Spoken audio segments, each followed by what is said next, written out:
Right then, good morning, welcome to Manchester. I'm Kerry and I'm your host for the day.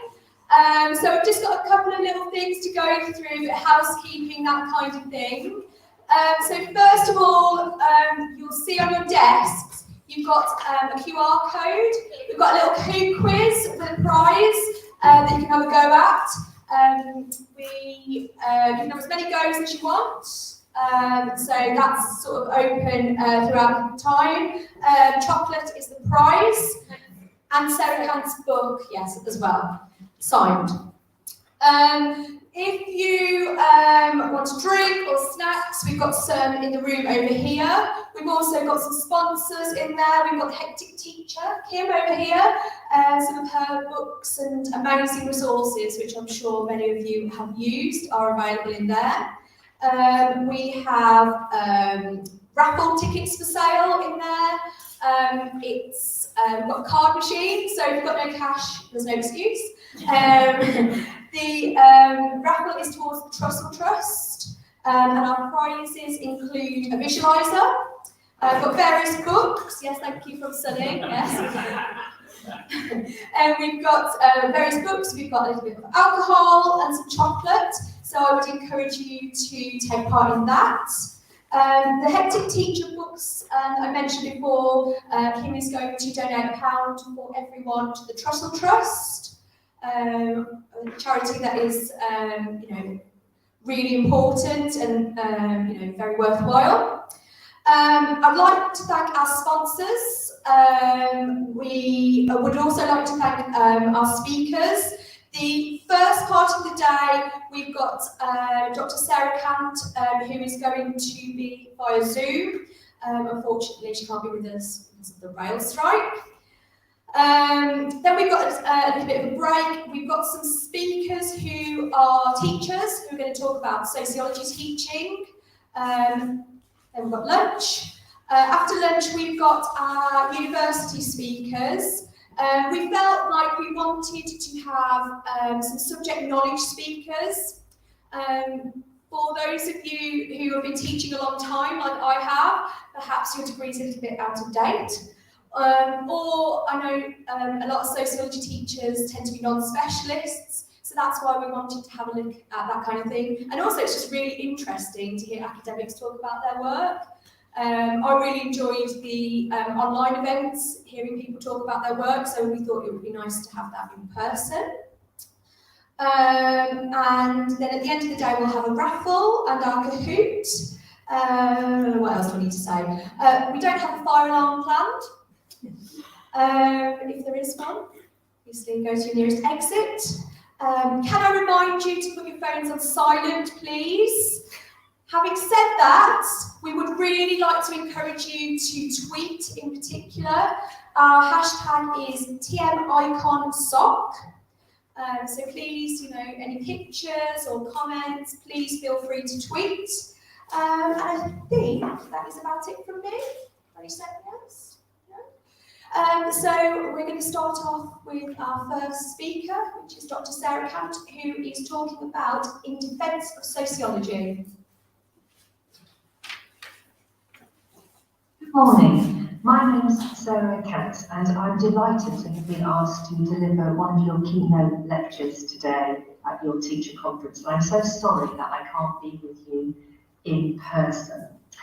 But I'm really passionate about teaching sociology in schools and colleges. Although I'm a medical sociologist by training and teach at university, I've been running a sixth form conference for, gosh, it must be nearly 20 years, and I also set up a hub for local teachers from schools and colleges to come and meet one another, not least because, of course, many of them teach alone. And I began to hear lots and lots of stories about the triumphs, but also the triumphs of teaching sociology in school. And I really wanted to know more about that, and so I set up 2 national surveys with teachers, which I'll talk a little bit about today. But really what I really hope comes out of today's discussion that you can all have during the day is really what we can do to together and collectively defend sociology in schools Now, defence might sound like too strong a word because in many ways sociology in schools and colleges is alive and kicking. It's really, really popular. I think it's over 38,000 entrants this year. It's the 6th most popular A-level in the country and the 5th most popular with girls. And certainly my surveys have shown me that teachers are extraordinarily committed and passionate and enthusiastic about teaching sociology. So we've got a fantastic set of practitioners and we've got a really enthusiastic cohort of students. And more than that, it's imperative, of course, that we teach sociology in schools. It's an incredibly important subject for not just transforming people's ideas about themselves and society, but of course for encouraging active citizenry. But I do think that there's some work to do to further defend this subject within schools and colleges. We need to continue to enthuse the next generation of sociologists by making sure that the content is appetite and meaningful, and also, of course, careful and considered. I think we need to advocate for the discipline with the Department for Education. And I think also we need to do more to work with universities and schools to make sure that we've got really strong and thriving relationships. And all of this is to make sure that sociology remains central in the curriculum. So I'm going to talk a little bit about that today. To start off then, let's just talk about the enduring importance of sociology. And I know that I'm speaking to the converted here because you are all passionate about sociology. But for me, it's a really critical point to make because sociology, of course, was so important when it emerged in the 19th century to make sense of these really far-reaching and colossal economic, political, cultural and social changes that really transformed the entire way that we live and work and play and even how we're born and how we die. And it was an incredibly important subject, and a queen of social sciences, Comte, argued for really recognising how wider social changes impact on our sense of self and our understandings of who we are and how we interact with one another. I don't think there's any other subject that does this so brilliantly. Of course, it draws on politics, it draws on psychology, it draws on economics, and it draws on history, but it brings them all together to provide this incredibly important insight into the way that we live, but also how we can make our lives better. And that important insight has, if anything, become more and more important. I've been studying sociology now, trying to work this out. I started at the age of 14 when I did. And what was then O-level in sociology, O-levels hadn't actually in sociology hadn't been out that long by then. But I was one of the first cohorts to take the O-level. And I'm now 56, so I've been studying sociology for well over 40 years. I'm still passionate about it, still get excited about it every morning. But for me, when I first studied sociology, it was personally transformative. It helped me make sense of my personal milieu, my personal troubles, as Mills calls them, and it gave me a set of vocabulary and concepts to understand what was going on in my own life. So there you are, you can see me at school. I came from a traditional mining community, working class, family working class values. I did all the lots of housework. My brother was allowed to watch Swap Shop and didn't have a list of jobs to engage with. And I remember doing sociology and learning about gender roles and feeling really empowered to challenge the kind of domestic division of labour within my own home. It's a very, very small example, but I think it gives us that insight into what sociology can afford. And it's continued to give me massive insight into my own life and the lives of those around me, as well as broader society. But of course, sociology is incredibly important, and in the present day, perhaps it's more important than it's ever been. Not just because we live in a globe where the population continues to expand, not just because we live in times where we are at war with one another, where we continue to enslave one another, and where poverty not just endures but deepens, but because we are living through and experiencing inequalities that are intractable, that remain absolutely and seemingly impossible to dismantle. And for me, sociology has to be central to that conversation, central to those conversations about inequalities around gender, around ethnicity, around disability, around class, around sexuality, body type and identity, faith and ideology, all those different axes of difference and division that mean that we sometimes don't work collectively and work together, but are actually in conflict. And sociology is not just a study of social problems, although that's very central to what we do, of course, but it's also a discipline that can devise alternative futures. It can come up with solutions, not just for you as an individual, but for broader policy and, of course, wider social change. Now, I'm not the only person that places such importance on the teaching of sociology and the kind of the value that it affords to those that take part in it. We've got here a picture of Richard Osman, who, of course, from Pointless and now writing lots of his novels, a very key person in the sort of celebrity culture in Britain at the moment, but studied sociology at Oxbridge. And he said this: sociology should be taught everywhere. That's my view. Even GCSE sociology arms you against a lifetime of spin, fake news, and moral panic. And that's exactly right, isn't it? Sociology opens our eyes to apparent truths. It enables us to question them. It asks us to interrogate what stands as fact, and it gives us that analytical, creative capacity to really think differently. And in this regard, Michael Young describes certain types of disciplinary knowledge as powerful. And I believe that sociology is perhaps one of the most powerful knowledges that students can learn in school.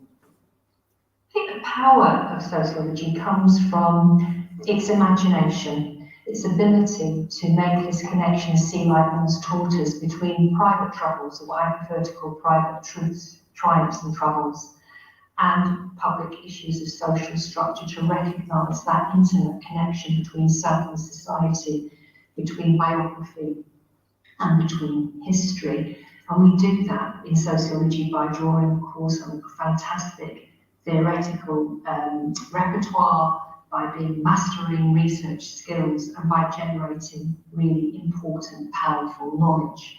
But it's not just about generating knowledge that's important in sociology, which of course it very much is, but we've got, I think, also an ethical responsibility to do something with that knowledge.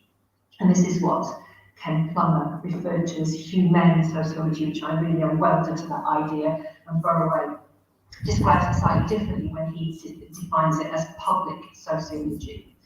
But it's the idea that sociology shouldn't just remain in a textbook and in a classroom. It really has to go outside of the confines of the academy, of the confines of schools and colleges, and of the confines of university research labs or wherever, and actually make a difference to people's lives, even if it's in a small way. And Plummer rather beautifully summarises that when he plays on the original quotation from C. Wright Mills, which he writes in Sociological Imagination. He says this: the challenge for sociology is to grasp this complex, ever-changing, humanly produced, lived and everyday social world, just the technicolor of social life, but also to sense that we both miraculously and terrifyingly make and remake this world ourselves, and we do so even with the sociology that we produce. I'll come back to this point in a minute. And therefore the challenge for us is to make it, society, our social lives, a little bit better if we can in our short lifetimes. And I think that's really one of the exciting ways to sell sociology to future generations, is that it's not just an academic discipline, it's an applied discipline that has really strong impact and transformative effects when its research is put out into the world and can advocate for change in the world. There's just something else to add here, because as much as sociology is incredibly central for identifying the problems of social life and coming up with the solutions, it's also incredibly central to the identification of what works well in society. what engenders hope, where there's conviviality and compassion and collegiality and community. And when he does this sort of sociology, when we're identifying the kind of the recipes for good living and what fosters human capacity and compassion, I think sociology is really, really important, but often this sociology doesn't appear so much in the textbooks, particularly at GCSE and A-level. We tend to focus on the social problems rather than the social triumphs. And I think there's something to be said about actually celebrating social life and what works well and what's good and where there's hope, and actually sharing this with sociologists too, so that the next generation is positive about their future. Okay, so I've spent quite a bit of time just establishing how important sociology is and the value that it gives to students, and this is why we absolutely need to make sure that sociology remains central in the curriculum in schools and colleges. We absolutely know that it furnishes students with this analytical and creative and critical capacity to think differently. And that these dispositions, once you learn them, you don't forget them. They are transferable into all other parts of life. So much so, of course, the BSA says this on its website, that employers really recognise the value of sociology because of this capacity and requirement, actually, to reason and critically analyse the workings of society. And I think that this quotation is always quite useful if you're having to produce an open day to sell sociology to teachers and future students, that sociology isn't just a classroom subject, it gives you a set of dispositions that stay with you and are useful for the rest of your lives.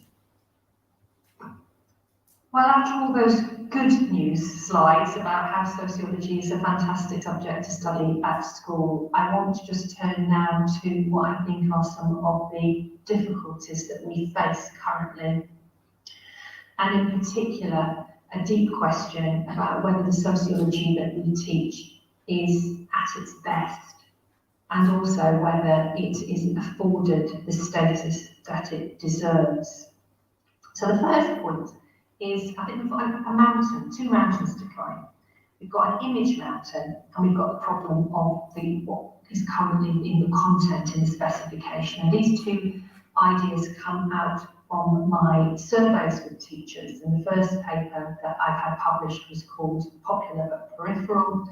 And the second one, which is just about to come out, is really talking about the knowledge that we deliver within the sociology curriculum, and really interrogating whether it is actually powerful, as Young describes, or whether it might in fact be disempowering. So let me just look at each of those. So even though sociology is popular, it has tends to have quite low status within schools, described sometimes as a sink subject, an easy subject, and therefore teachers often have to fight to sort of get the sort of attention and status within the schools that other disciplines quite easily seem to garner. And this is baffling to me because sociology is very far from easy. It certainly requires mastery of very difficult theoretical ideas. It requires students to be able to really challenge their taken for granted assumptions. It does not rely on rote learning, it relies on critical and analytical thinking. And so this peripheral status is not justified, but I do think we have an awful lot to do in challenging the stereotypes that sociology is an ology and is easy and is for students who perhaps aren't able to do other subjects. Of course, as teachers, you know how difficult it is, and you also know how students who engage with it really, take the subject seriously fly. And if you don't, you don't fly. You can't just assume you can pass an A-level or GCSE in sociology, quite the opposite. But we do have to do more to, I think, shout about the value and the credibility of studying sociology in schools. And I've been really working with the BSA to look at how we can promote sociology and to really raise its profile. The second issue is something that I think is the responsibility of the exam boards. And I'm talking here about the content in the specifications as they are currently configured. So in surveys that I did with teachers, they told me that the specification is content heavy. It's in some ways encyclopedic, so we just keep gathering more and more information rather than jettisoning bits that they're no longer apposite.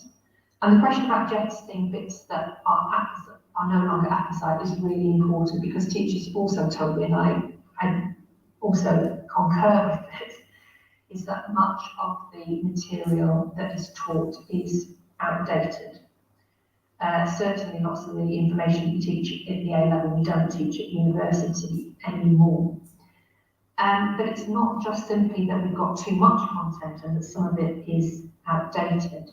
I'd go even further to say that some of the content is disempowering or potentially dangerous, in that it's teaching ideas that are no longer deemed to be credible and that are actually in some ways kind of conforming the status quo rather than challenging it.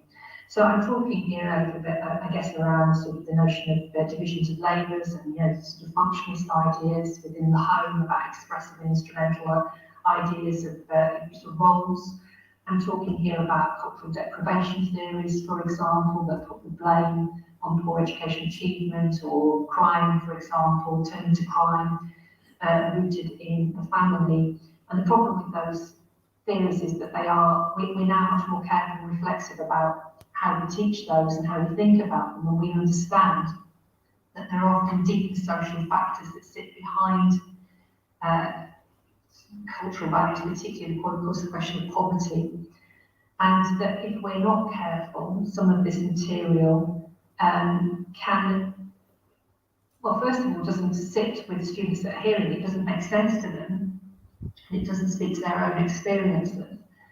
But I would go as far as to say, I do think this in the article, to suggest that actually sociology in itself ends up doing some of the things that sociologists criticise education for, i.e. sort of developing conservative and reinforcing conservative ideas.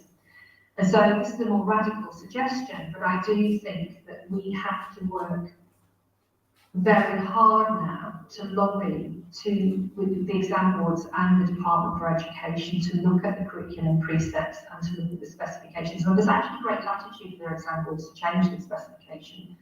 The curriculum precepts of the Department for Education are actually they're not very restrictive. But I do think that we need to have a big conversation now, and we started doing this within the BSA. We had a teacher conference last November, which I called the big conversation, sort of trying to seek teachers' views about what sort of aspects of the curriculum they would like to see changed. And predominantly, they want to see more critical race theories, more questioning of some of the depictions of ethnicity, and particularly questions around gender identity and sexuality also, which seem very dated in the curriculum. But also, there's great opportunity, actually, to look at all those really pertinent and relevant issues that we are facing at the moment.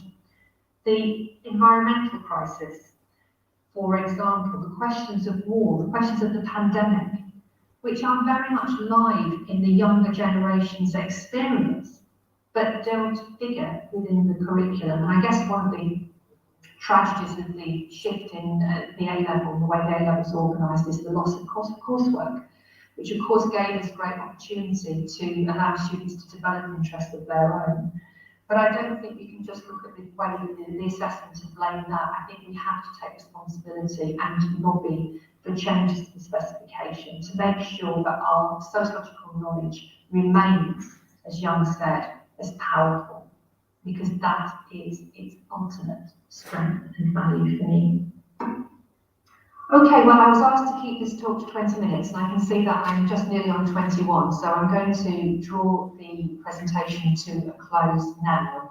I've just popped on this slide the four publications that have come out of my research with teachers, if any of you are interested. And I'd be delighted if anybody wanted to get in contact with me and continue this conversation or want to be involved in any further research in the future.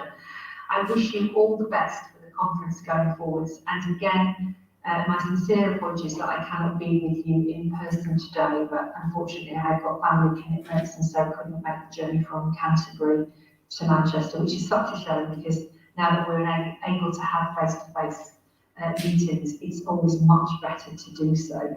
So all the best for the remainder of today and my best wishes to you all.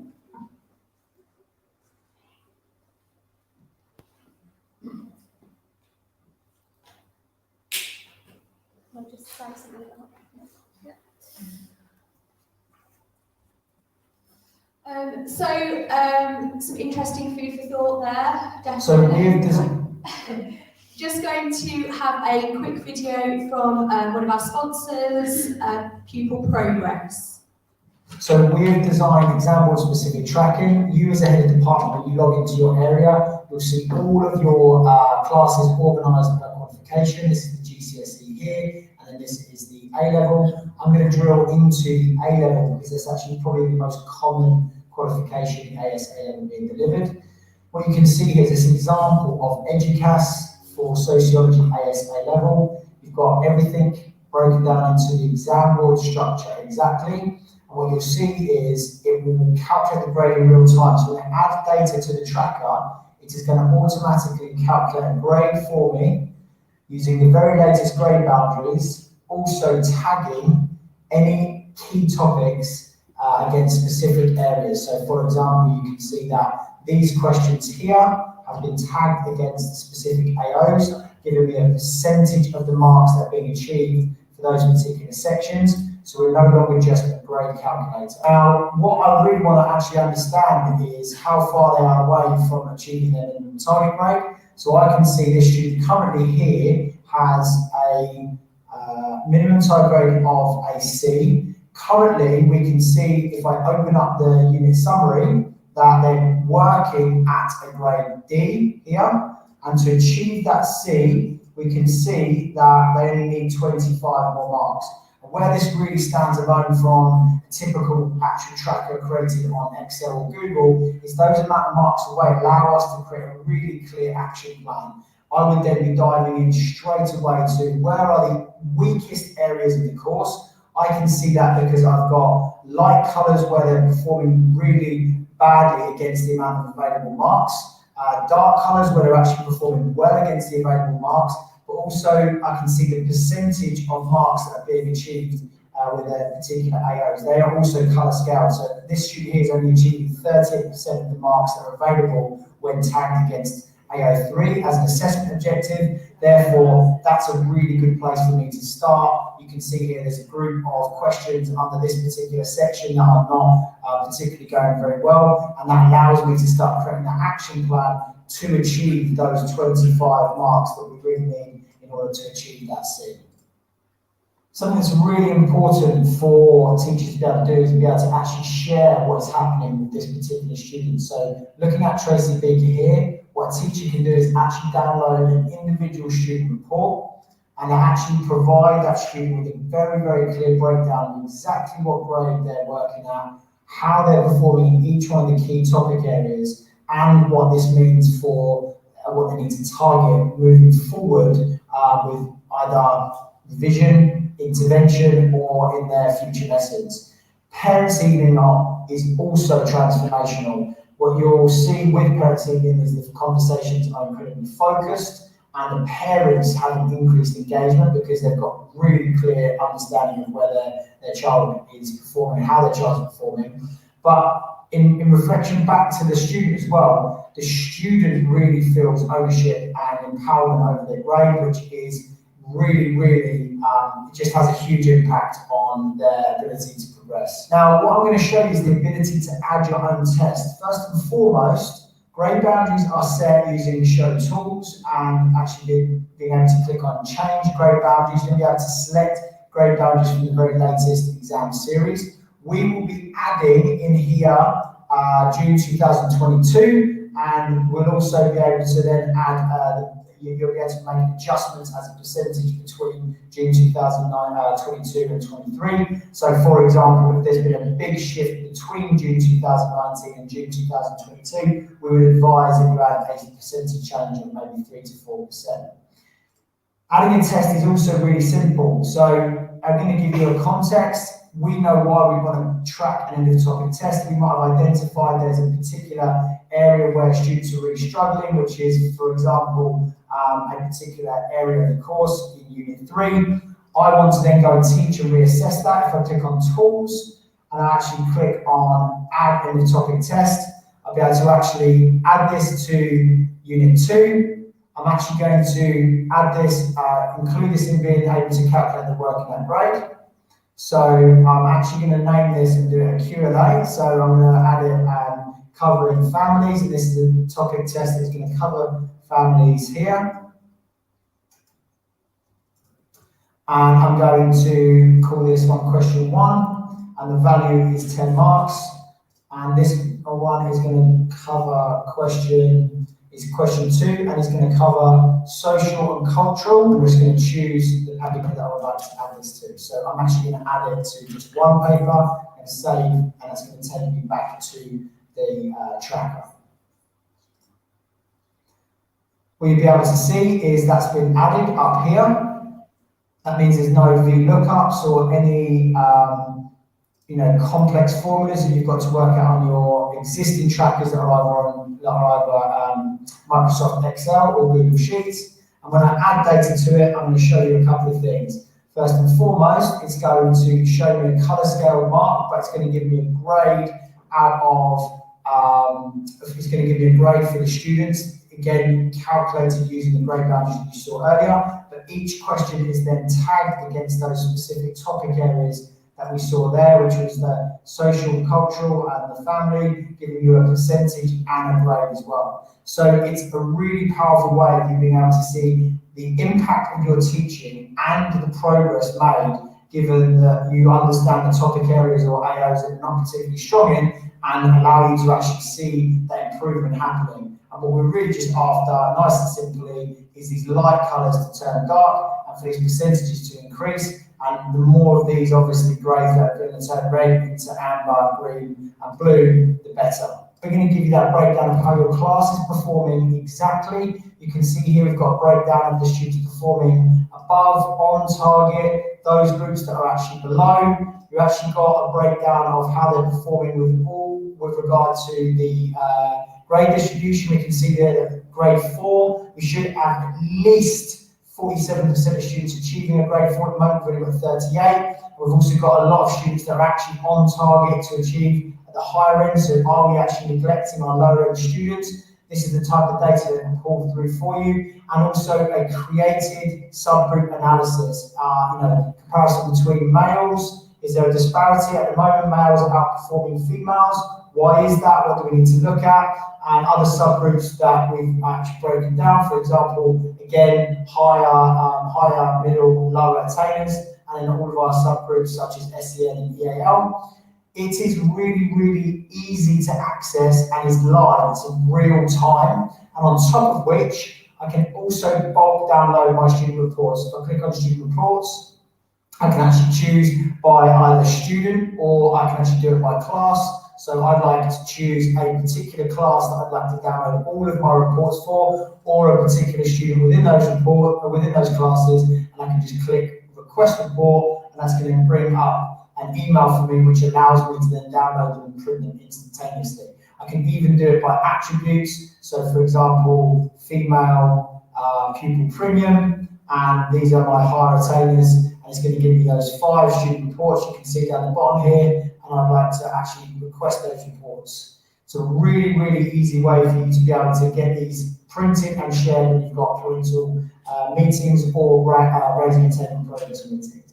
If you are a school leader in the audience, i.e. vice principal, assistant principal in charge of attainment for year 11s, we have tracking for every single subject area, exam board and qualification, and every single tracking pulls through to a central dashboard to show you how students are performing against their minimum target grade, all traffic lighted red, amber, green and blue. You'll also be able to see a breakdown of the Key Stage 4 grade analysis with all headline figures associated with each element, English and Maths, the EBAC and all the open elements. What you'll also be able to see is that every single student, we can calculate an A8 score and a P8 score, enabling us to see exactly how our progress measures are moving, which direction they're moving in, and most importantly, we'll have a live P8 score for the whole entire school because you've got every single tracker synced to that central area. It's the first tracker to have a real-time P8 calculation of the whole entire school performance.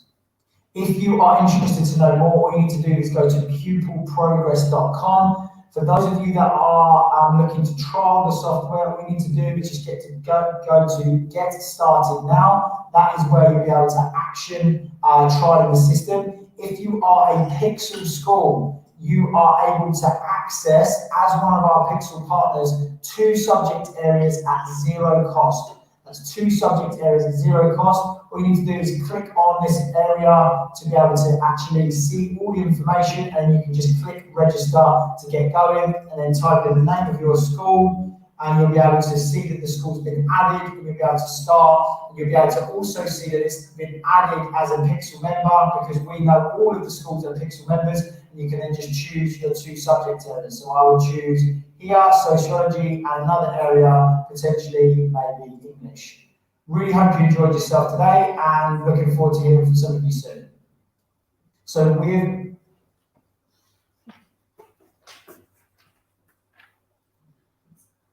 Okay, so I've just got a couple of things to say about Pupil Progress as a sponsor. So obviously, they've given us a bit of detail as to what they offer, statistical analysis, free access for 2 subjects for Pixel schools.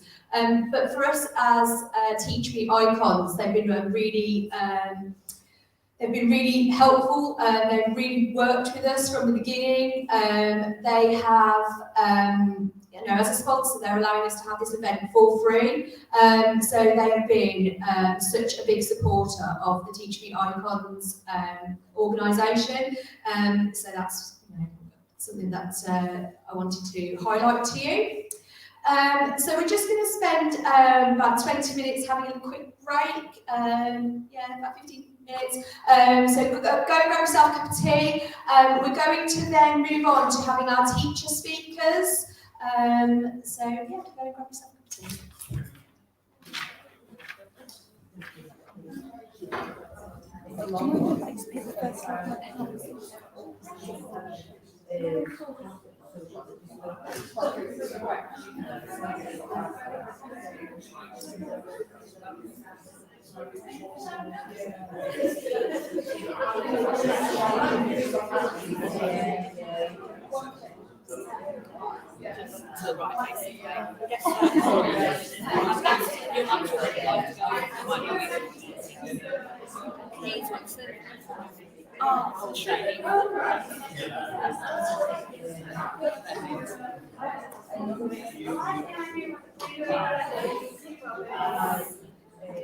Do I have to stand in front of it?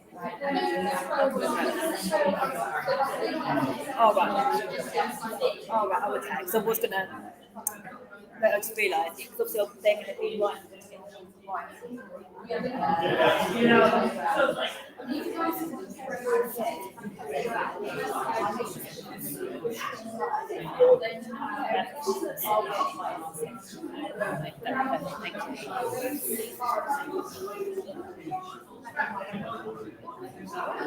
Yeah,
That's a kahoot design.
Just I got back all the time and I think Alex for the day to do that sort of stuff.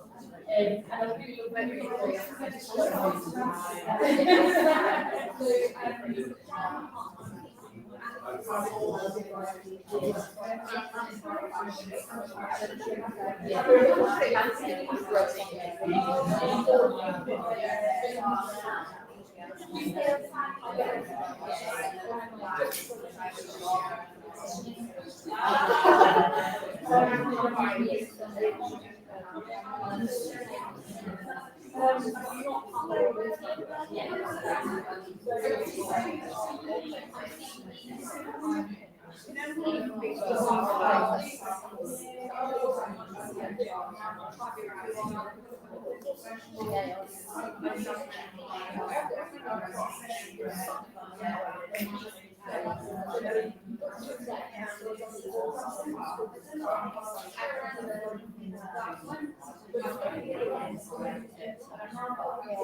Guys, you ready to Yeah, I can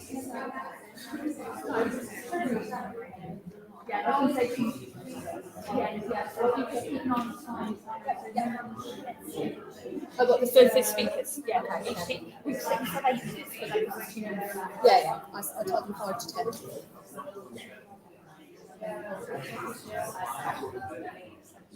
Okay then folks, we're going to continue now and we're going to welcome some of our wonderful sociology teachers who are going to talk to us about some areas of practice that they're good at.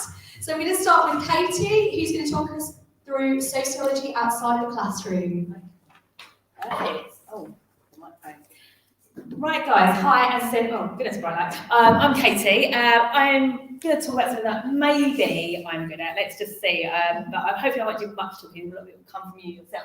So first of all, obviously I left a quote on the board there in a good teaching practice style starter activity.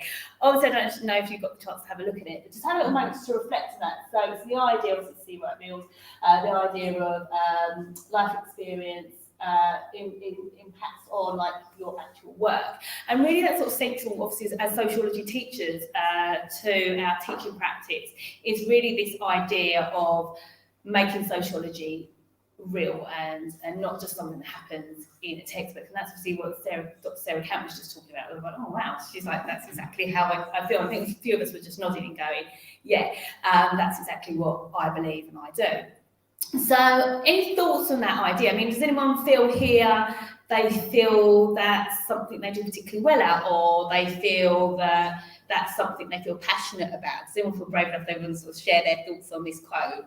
Anyone a fan of meals here? Anyone likes a bit of like social action theory? I'm looking at you, I'm thinking, this guy here looks like he likes social action theory. He's like, no, I don't want to say anything. Right, so, you know, you've got this idea of embedding this within our curriculum. So what I'm going to think about first of all is obviously sociology in the classroom. And what I first want to come across is what is it and what is it not. So I'm literally going to give you, because I'm aware of timing, what is it and what is it not in your context? What do you think? Just literally 1 minute, talk to people on your table, off you go. Talk. I want to hear buzzing and talking. If you're at home, obviously this being streamed, obviously you can talk to yourself. Or think.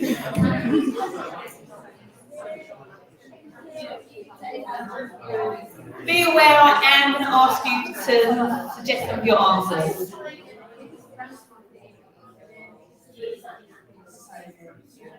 Okay, 30 more seconds.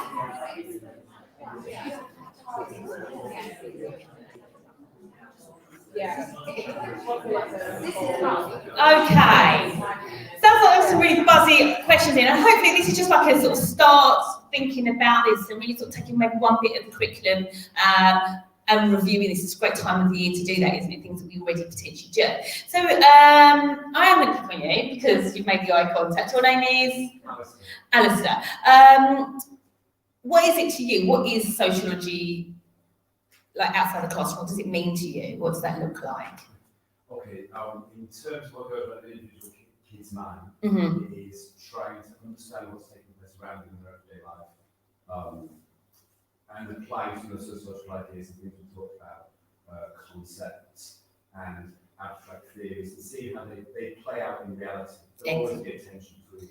And then there's the sociology outside the classroom, which is where we set them up to look at things in that way, where we don't rely on their thought processes, where we kind of scaffold it slightly for them.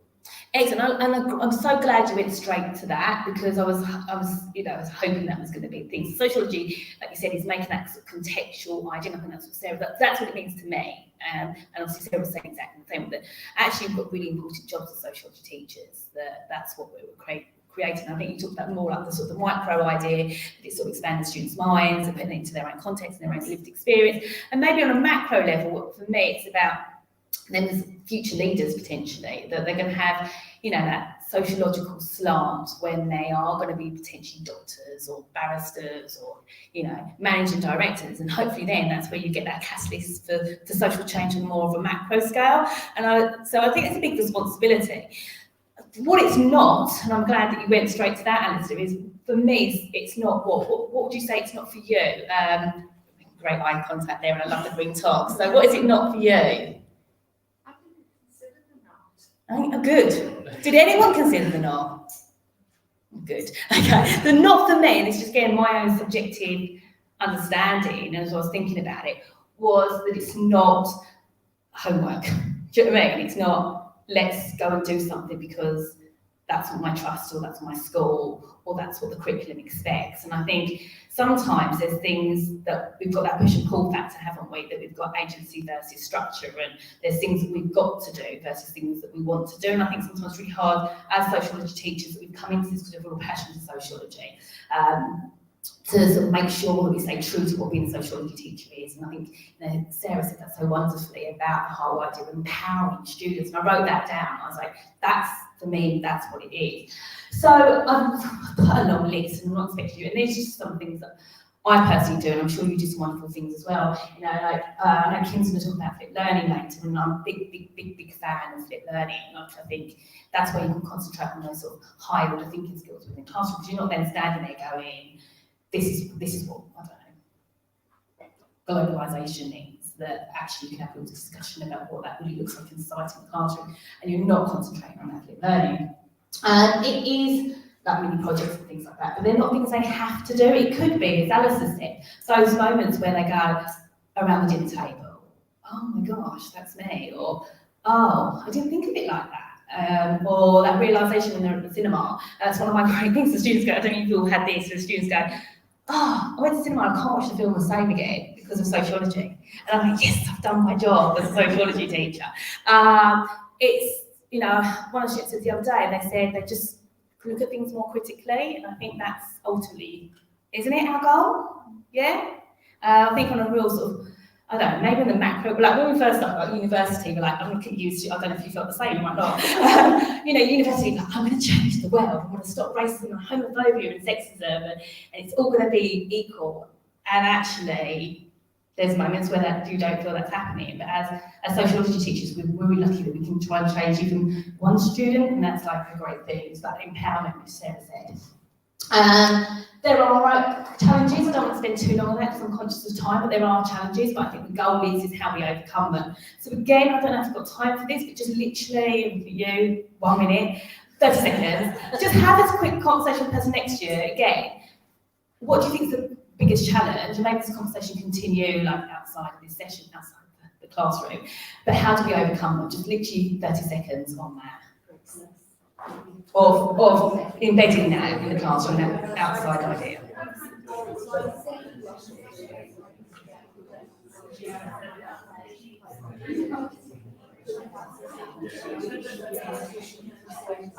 Okay, 10 seconds.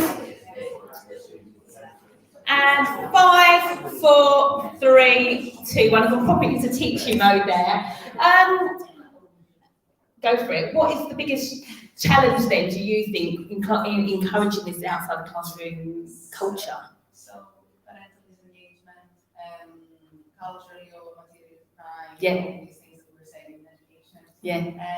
And then we were saying generally that sociology isn't part of the curriculum of the school. Yes. Because once you have it in there, then majority of the pupils will actually be on board and will realize what's happening and how their lives are changing, and how much, I don't know, they can have their own lives in their hands, and they can make things work and change for them. Yeah, and I think you said like loads of those things. Thank you for sharing those ideas. And I think that's, you know, there's those challenges, whether the culture's there. I don't know if there's all the content. I think, like, again, Sarah said that about the you know, the specification can make it really hard, and that's when flipped learning comes in. Because someone goes, well, I haven't got time to do this, I haven't got time. And actually, it's something like flipped learning, which, you know, things we talk about will really alleviate that time. And also, as well, it might be that sort of confidence that you can go off piste a little bit sometimes. The key thing, and I think I'll sort of whiz through the next sort of little bits, but I do want this sort of conversation to keep on happening. I think I'm so glad that Sarah spoke and said what she said. And I'm so glad that you're talking about flipped learning as well. I feel like it's all embedded in some sort of weird, I don't know, laws of attraction way, okay, is value added. You know, why do we do this? Okay, why do we as a collective, those people online, become sociology teachers? What's the value added? And I think deep down, you know, we get bogged down in marking, we get bogged down, as we talked about, privatisation of education, marketisation of education, these ideas. But why do we become a teacher? Is it to pass an exam, or is it to empower our students? And I think it's the latter. And so just sort of breaking it down, why is it important to our students? Why is it important to us as teachers? And why is it important to us in the world of sociology? And I really want those conversations to keep on happening. I think we need to, as Sarah just said, why is sociology so important? And it is, we are making global citizens. We are contributing to that. And we all have a moral duties as sociology teachers to do that more than maybe any other subject. So just conscious again of time, and really quick on this last point. I just put a couple of ideas. So obviously for us, it's that for the students, it's making them autonomous. It's creating that sociological imagination, which obviously Mills talks about in great detail. And for us as teachers, it's a moral thing for me. Okay, for me, that's why that bullet point is we're not just putting students through an exam. The exam is the passport to the future, but we do have a moral implication to that. It's also like a wrong thing for love learning. That's what we want our kids to love learning, because they may choose to be parents one day, or an auntie or an uncle, and we want to instill that love for learning, don't we? So, Sociology Assistant textbook, it's not an exam, it's a way of life. Got the mic moment. Thank you.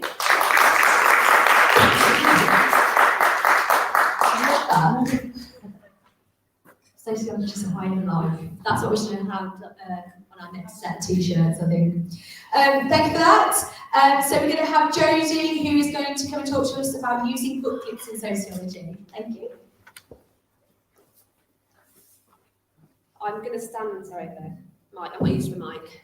I'm going to stand behind here, otherwise I move a lot like a bit of a caged tiger. So I'm going to try and keep still here. So that was really difficult to follow, even more nervous now. So just firstly, a little bit about kind of me and maybe why I introduced booklets as well into our school.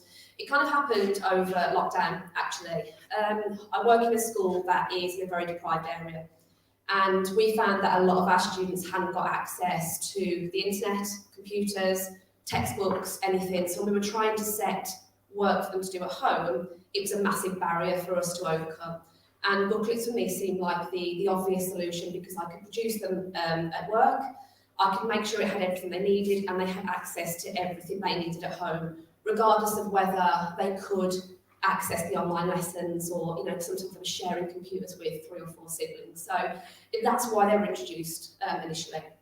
However, we are back in the classroom and we have continued to use them. And I have a love for them. Booklets, my husband, my children, Adam Driver, pretty much in that order.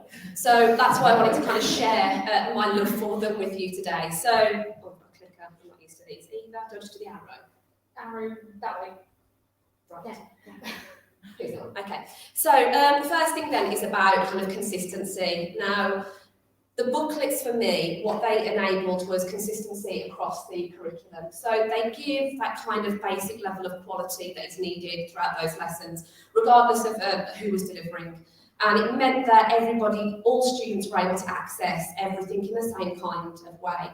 It meant that I could ensure that all students had access to the correct elements of the curriculum, that everything was kind of sequenced in the right order, which I think for sociology a lot of the time is really important to enable them to make the links between certain topics. I think it is important to the kind of order. It made sure that they had access to all the kind of same reading opportunities, and it's something we've kind of focused heavily on in our school recently as well.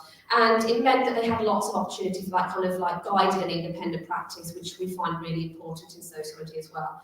Now, I am the only kind of subject specialist within our department, and I've got a number of the staff that work alongside me. And for me, the booklets made that consistency even more important. It meant that any teacher coming in to teach had something to start with. Trainees had something to start with. So every student kind of has the same kind of, it levels the playing field a little bit. And it's not that it's a distrust for the teachers or anything like that, but it's about that kind of support that booklets can give to them as well. I also just want to kind of add, it's not that any of the staff are kind of bound to these booklets with handcuffs. It's not like, any kind of regime like that, bringing that in. But it just helps. It means you can be independent with them, you can go off topic if necessary, but there's always the same core for all the students to kind of follow. So that's really important. The next one then for me was about the effective use of the lesson time. Now, I don't know about you, but I dread to think of the amount of hours I've spent handing out worksheets, glue, trying to teach students how to glue in worksheets. Not quite sure why that's even a thing. You know, the amount of hours I've stood next to photocopiers with about 10 minutes to go to a lesson because I've forgotten something, and there's a science teacher in front of me, you know, printing out 300 exam papers.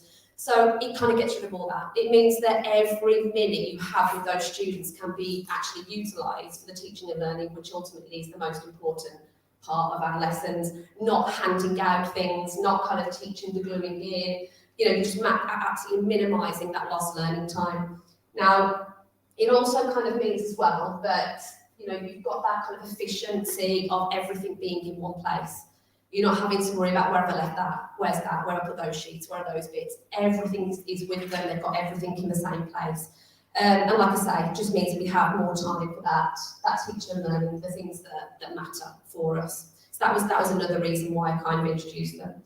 The third one then was student, and I put there in brackets and teacher because I think we all sometimes need that support as well with the organisation, but mainly for our students. So the kind of thing is here, so everything is where they need it. Everything is there. Key terms, key concepts, sociologists are there, okay? All their exam practice questions, everything in one place. Students can be very organised, and it kind of, it helped with it, to be honest. And in all honesty, what I found is that the number of students that have kind of come to me and said, Miss, my revision, it's been so much easier than other subjects because I literally just pick up my booklets, I look at what page I need to go to, and it's all there for me. I'm not kind of going through books trying to find the right title, or I haven't written the title there for them. Everything's there.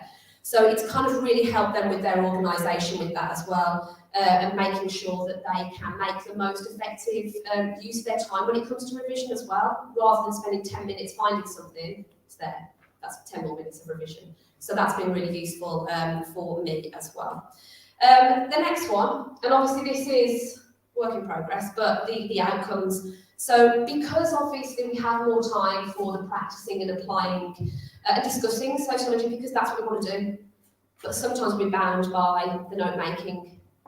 It strips it away so much. It gives you more time to discuss these really important topics, as you know, we've been discussing with our students, getting them excited about sociology, getting them, you know, debating with each other, which I love in the classroom. It gives more time to those things. It means they leave the classroom still debating sometimes, which we love. We've had other teachers comment about myself and colleague Becky, other teachers saying, the sociology students arguing outside my classroom again about something. Great.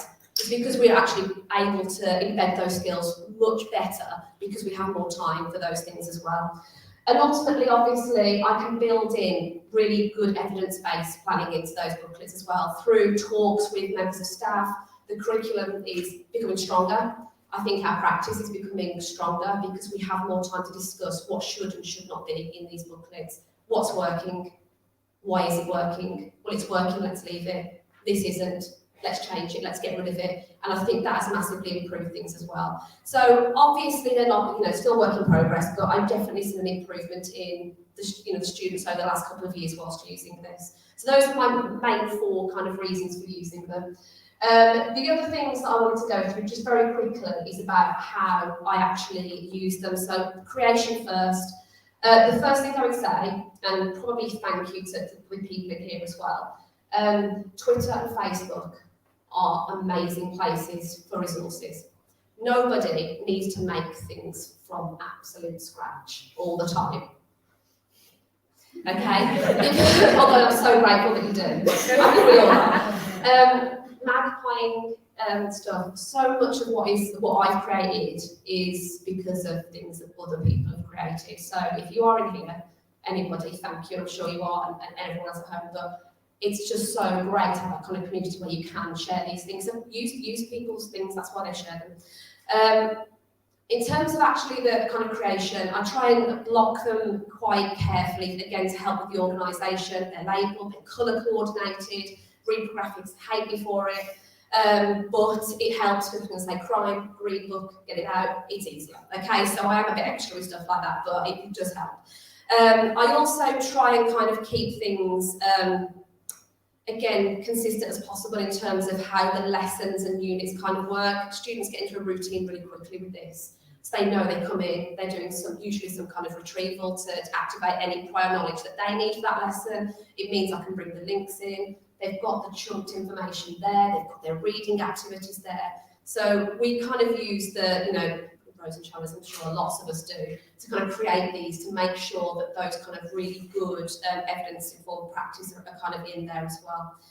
I will say as well with this, if you don't make booklets at the moment, you do decide to kind of switch to them, don't ever pre-print them all at the beginning of the year. They should be printed like a week before you need them because they're a live document and they need to be as up to date as possible. So, they're continually evolving and you should kind of be aware of that as well. The next one is the structure. I've already kind of touched upon that a little bit as well. But contents page, obviously, really, really important. I make sure everything's in there. So the booklets have everything, their retrieval, like I said, their reading, all their sociologies, the key studies. I use the same as you with the NAM projects. They kind of know where different things are and it helps them with the organisation there as well. So it's a little key and it's a key study and it's what they need to know. It's just little things like that that you can kind of build into these, which you can't do as easily with books. They're writing it down because they ignore the icons. So, I do find that kind of useful as well. Loads of guided reading activities, loads and loads of, although it's shed loads of practice now, isn't it, the term of the booklets? The slop? Yeah. Yeah, okay. Yes, that's it, yeah. I sometimes get the first S wrong, so I have to be careful there. So yeah, shed loads of practice when it comes to that. So we try and build that in as much as possible with the structure as well. The only thing the students have separate is a book where they do assessment questions. We did have them together initially, we hated it, so we moved that, and it meant that the only thing we ever had to take off them were the assessment books. We don't mark anything else, pointless, we're doing it in lesson. So the only things that get marked are the assessment style questions. I am done nearly very quickly. Right, last one, in lesson use. So as, again, it's kind of like the idea of following the similar format, clear routines for the students, they know exactly what's expected of them. Loads of reading aloud, loads of building those literacy kind of skills. Using the visualizer, and there's one on the raffle, so there we go, anything with that. Get them under the visualizer, show them how to do things, annotate your own copies, all of that is great as well. A lot of people, when I speak about booklets, worry about that kind of movement away from individualism. I disagree. I think you can be individual with booklets. I think they support individualism. It just, like I say, gives that strong core to all subjects. Do they solve everything? No. Does anything? Okay, absolutely not, okay. But they have massively, massively helped my practice as a teacher, massively helped our students. And I suppose what else do we want? We want to help ourselves, we want to help our students, and they really have. I've still got a lot of work to do with these, but I suppose within our profession, haven't we always? But I've seen a massive, massive improvement in the department since using them. And although I haven't brought it today because I wasn't sure about things like that, more than happy to share any of them as well with anybody, just because I've taken so much from everybody else. I like to kind of give back as well. That is pretty much it for me. I don't know if I went over all or not, but sorry. Thank you very much. Thank you very much for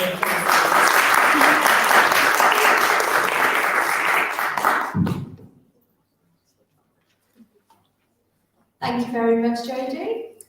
So we're going to move over to Sophie now, who's going to talk about supporting low-attained students.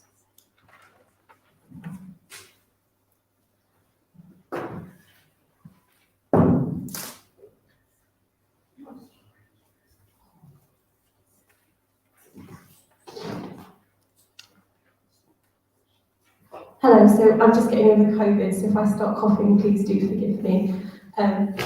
Just got my voice back. So what I wanted to talk to you about today was just how I helped previously low-attained students at A-level. So a little bit of background about me. I'm from Grimsby originally, but I now teach in Lincoln. And when I first started teaching sociology, because all of my background is in politics, education was the unit that I was so passionate about very, very quickly, because I was able to self-identify with some of the things we were teaching. So I myself realised, actually, So if you probably grew up with a lack of cultural capital, and all of these different things really resonated with me. So last year, I was in NQT, and I was able to have 2 sets of Year 12 classes, which is quite a rarity for a sociology teacher to have 2 whole sets to themselves. So I went into the first set and I asked the question, who in here would identify as a feminist? And one class, all their hands were raised. It was like, absolutely, women's rights, was really passionate. And I said, why are you taking sociology? And they said, oh, it's the first one I picked. And the other class I went in and I said, who's a feminist? And not one student put their hand up. And I said, why are you taking sociology? And they said, didn't know what else to pick. So I was very thrilled at that. But it helped me to kind of realise that the methods I was using for one class wouldn't work for the other. And I had to make sure that as I progressed throughout the year with these classes, I was treating them very differently because they were very different individuals. So I'm going to talk to you today about a student called Jasmine. And Jasmine was in that second class who didn't identify as a feminist and really struggled and sat there and kind of absorbed the information I was telling her, but made kind of no effort to work outside of the classroom at first. So she came to me one day and she said, Miss, I don't understand, I've got no knowledge, I'm trying to do things, I'm doing your retrieval quizzes, but nothing is kind of sticking in my mind. And I said, okay, I've got a free period next, so her and her friend came to my classroom and we had a look at a few different options of what she could use to kind of retain that knowledge. And what we came up with was this sheet that she largely came up with herself, to be honest. So we put the topic area, she'd write some possible questions, and then she'd break down specific sociologists, core opinions, and statistics. And what ended up happening was she'd do this sheet every single Monday, hand it to me on a Monday afternoon, and then on Friday she'd bring me what she had recreated from memory of what she'd learned on a Monday. And actually she got so much AO1 knowledge that it really helped her to progress, but her essays were still coming back at a C and a D grade because it was just knowledge, that's all she had. So when I was handing her these essays back, she said, Miss, I don't understand, I've got the knowledge, I've got the sociologist, what's happening? And that's where I said, well, you're not evaluating, you're creating a juxtaposition. Okay, yeah, that's fine, Miss. And then she'd come back and she said, can I be honest? And I said, yes, I don't know what evaluation is. And I naively, as the teacher, had explained it in my first 3 or 4 lessons and then just left it because they'd done GCSE. I'd explained it, but you just presume that they know what evaluation is, and she didn't. And actually, a lot of other students in that class were really confused as well, like, we know you mean challenge, but we're not sure, and we're not sure what juxtaposition is, and it was really hard. So I tried to teach things through sociology, and sometimes, like we do at GCSE, you have to take a step back. So I thought, okay, how can I teach the piece structure that I got from Hector teacher? How can I teach the piece structure in a way that is going to make these students really understand what it is? So I asked this class that didn't identify as feminists what they liked, and this is what they came back with. So what we did was we looked at the question, who is more famous, Kim or Kylie? And we wrote a whole piece essay on who is more famous, Kim or Kylie. And it was the structure. And I even wrote an item where the hooks were social class, not social class, sorry, that would be a regular item. The hooks were social media following and husbands and wealth, and it taught them how to pick hooks out of an item. So then when we did a sociology item, they could identify the hooks because they'd done it in the same way. We looked at it and broke it down, and it really helped them to understand what a juxtaposition was. So I said, if your hook is on social media following, on Kim and Kylie, and you say, well, Kim's is higher at the moment, but Kylie's is progressing, so actually Kylie's going to get there eventually. But your evaluation, instead of saying, going to get there eventually, and you're looking at that, you just go, well, one time, Courtney had more followers for a day. That's a juxtaposition. And actually, it really, really stuck in her mind. And we went through that lesson of writing them essays, and she came back to me the next day with 3 essays that she'd written at home that were all A star. And I took them to the head of department, and the girl was crying because she was so pleased. She'd never got an A star in her life. She was in lower steps all the way down the school, and for some reason, breaking it down into terms that she really understood helped her to progress. So I just asked her, when I put this together, just before she was leaving, for a bit of a quote, and she just said, when Miss Bennett told me what evaluation was, I was really confused. She kept telling me what it meant and how to do it, but because I found the work challenging, I didn't understand, and she became a kind of argument, and it crosses my mind every time. So sometimes as sociologists, we're very keen to progress and stretch and challenge and make sure that everyone's got the scholarship and the really rich knowledge, but sometimes that can leave us disadvantaging our students who have come to us with a lack of cultural capital. So thank you very much.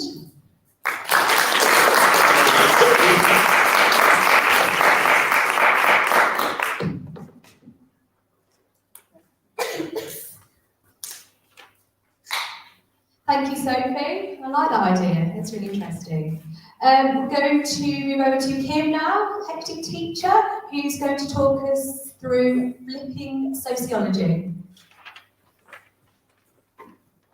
Okay, so following on from the ones so far today, I don't feel like I'm actually saying anything new. Everything that I'm going to talk about has been mentioned by everyone else, so apologies for that. So with flipping sociology, what I'm going to talk about is the what, the why, and the how. What is it? Why do I do it? And how do I do it? So took this from the flippedlearning.org. That flipped learning is a pedagogical approach where we're front-loading information. So rather than wait when students come in kind of thinking they've got no knowledge, we're giving them the knowledge before they come in and front-loading it. And that way, as both Jodie and Katie said, we can focus on skills and the understanding. We're not just, was it this sage on stage? Where we're stood there just telling them stuff for an hour and then off they go. We're front-loading it before the lessons, so they've got at least a vague understanding when they come into the room, rather than absolute nothing. Gone too far. Okay, I'm supposed to be in charge of tech today, this is going well. So, what it's not. First of all, it's not an edufad that's new. When I was researching and sorting this all out, flipped learning has been talked about since the mid-80s. I mean, it came out as a big resurgence in the early 2000s, and people were researching it and things like that. But this is not new stuff. This has been going on and been a pedagogical approach, oh, I said it right, for a very, very long time. It's not replacing the teacher. It's not saying, you go off and learn it, I'm just going to be off to the side. It's not teaching to the exam. It's teaching for the exam. Yeah, we've got to do that. That's part of our job. But it allows us to actually go beyond that. And to use a word I absolutely hate, it allows us more time for the hinterland knowledge. Really hate that word. But it is teaching for the exam, but it's not teaching to the exam. And finally, it doesn't require a lot of tech skills. Okay? People, when I talked about this before, people are like, oh, I can't do the lectures, I can't do this, I can't do that. So you don't have to. As we've said before, it's all there. You just have to kind of push your students in the right direction for it. So what is it? It is front-loading information. It's giving the students access to the content of what you're talking about, what you're teaching them before the lesson. It's structured independence. When I first, and I'll talk about my epically failed first attempt at this in a minute, but when I first talk about flipped learning, they're like, so students do it all on their own. It's like, no, you guide them, you structure it, you scaffold it very, very, not strictly, but very carefully to support their learning. It's the alternative use of time, as Katie was talking about. It's about being more effective in what we're doing. And finally, it's focused differentiation. Last year, my school was very focused on differentiation, supporting SEN, and I had the SEN lead come into my lesson and she was sort of like, okay, what are you doing in sociology for differentiation? Because I've got students from E grade through to A star. I've got massive SEN needs in some students who are flying off, and I'm trying not to give them marks rather than give them marks. But through the flipped learning, I am differentiating at their point of need without them realising it. So I'm not singling them out in any way. And she's like, I couldn't see any differentiation in your lesson, but I could see the impact of the differentiation. And that's what we should be aiming for. Not 3 different worksheets like I was told when I was training, or having all of these different tasks. So you doing that, you doing that, you doing that. When I'm teaching, I am teaching them what they need to do to get band 5 or band 3 or whatever it is. I'm not thinking you're a C grade student. Personally, I absolutely hate target grades, but that's a completely different lecture. So the research. So I did want to go into the research on this because research-led practice is a big thing at the moment. So there's been a lot of research recently from kind of 2016, and post-COVID, it's getting much more traction in terms of research. So I went with 4 meta-analyses and realised I absolutely have no idea about statistical data, and that half of that didn't make sense to me. But what they saw in these meta-analyses is positive impact on outcomes. In social sciences and humanities, the meta-analysis that I looked at showed a 0.3 and 0.5 increase in grade outcomes for students who were using flipped learning. Improve student motivation and engagement. They don't get a choice. They've got to do it. So they do get more engaged, they do get more motivated to move forward. Student satisfaction in feedback was higher. They had better comprehension of the content because they're doing it at their pace. They're not trying to keep up with me in the lesson. They can do it at their pace. So they might, say I set a 30-minute lecture, they might do 10 minutes on Monday, 10 minutes on Tuesday, 10 minutes on Wednesday. They don't have to sit and do that full 30 minutes at a speed that I want to go at because I'm trying to get through my lessons. More impactful on humanities and social sciences than it is in STEM. But we're social sciences, so that's what we want. And it's a solid foundations and structured implementation that is essential. It's the planning of flipped learning that makes it work, not just kind of, I'm going to give this a go, as I found out the first time I tried. And it does support lower attending students and those with SEN through that structured planning, through booklets, through discussion. And in my school particularly, what I found with the SEN department is they were sat with the students doing the lecture notes in their SEN time to support them with note-taking, support them with understanding and things like that. So again, they weren't missing anything in the lesson when I'm going 90 miles an hour off on a tangent about Love Island or something like that. So it is, in terms of content delivery, much more focused as well. So why did I start doing it? So my first attempt at this, when I started learning about it, I don't know why it's done that. It was an epic failure. I didn't plan it effectively. I didn't develop the skills with my students. I went full health level, straight in, 100 miles an hour, and it fell flat on its face. So I went back and I started looking at it a bit more. Then lockdown happened, and I didn't have a choice. I had to do flipped learning, because there was no way on earth I was doing live lessons 100% of the time. My internet at home wouldn't take it. My cat kept turning off the computer halfway through a lesson and looking at myself on the screen all day, every day. I was like, yeah, I'm not doing that. So the lockdown kind of became the necessity, the mother of invention. And I had technology that I didn't know existed before to support me through, we're a Teams school, so I was able to use Teams, but I know Google has very similar functionality. And then we came back from lockdown, and I was sort of like, my students have built this independence up. They've learned to be independent through the lockdown. I don't want to lose that. So I wanted to continue it, but on top of that, I was now required to set home learning and to teach in class. I was like, right, so you want me to plan 2 lessons? Great, thanks. So I needed a system that was going to help me deal with that remote learning and that blended learning, as well as still deliver in class. I had this year, my year 12s, a huge range of SEN needs, abilities, mental health and well-being, and it's kind of like, right, I can't do everything for everyone, so I need to find a way of doing this. And I'd spent a lot of time making resources, and I'm not going to throw those out the window. But the biggest thing is work-life balance. I needed to find a way that I wasn't working 16, 17 hours a day. I'm supposed to be part-time, but it didn't feel that way. So I wanted to maintain my work-life balance. Yes, I know I'm not very good at it. So what did I do? So implementation, I looked at 3 areas: setting it up, the routines, and the resources.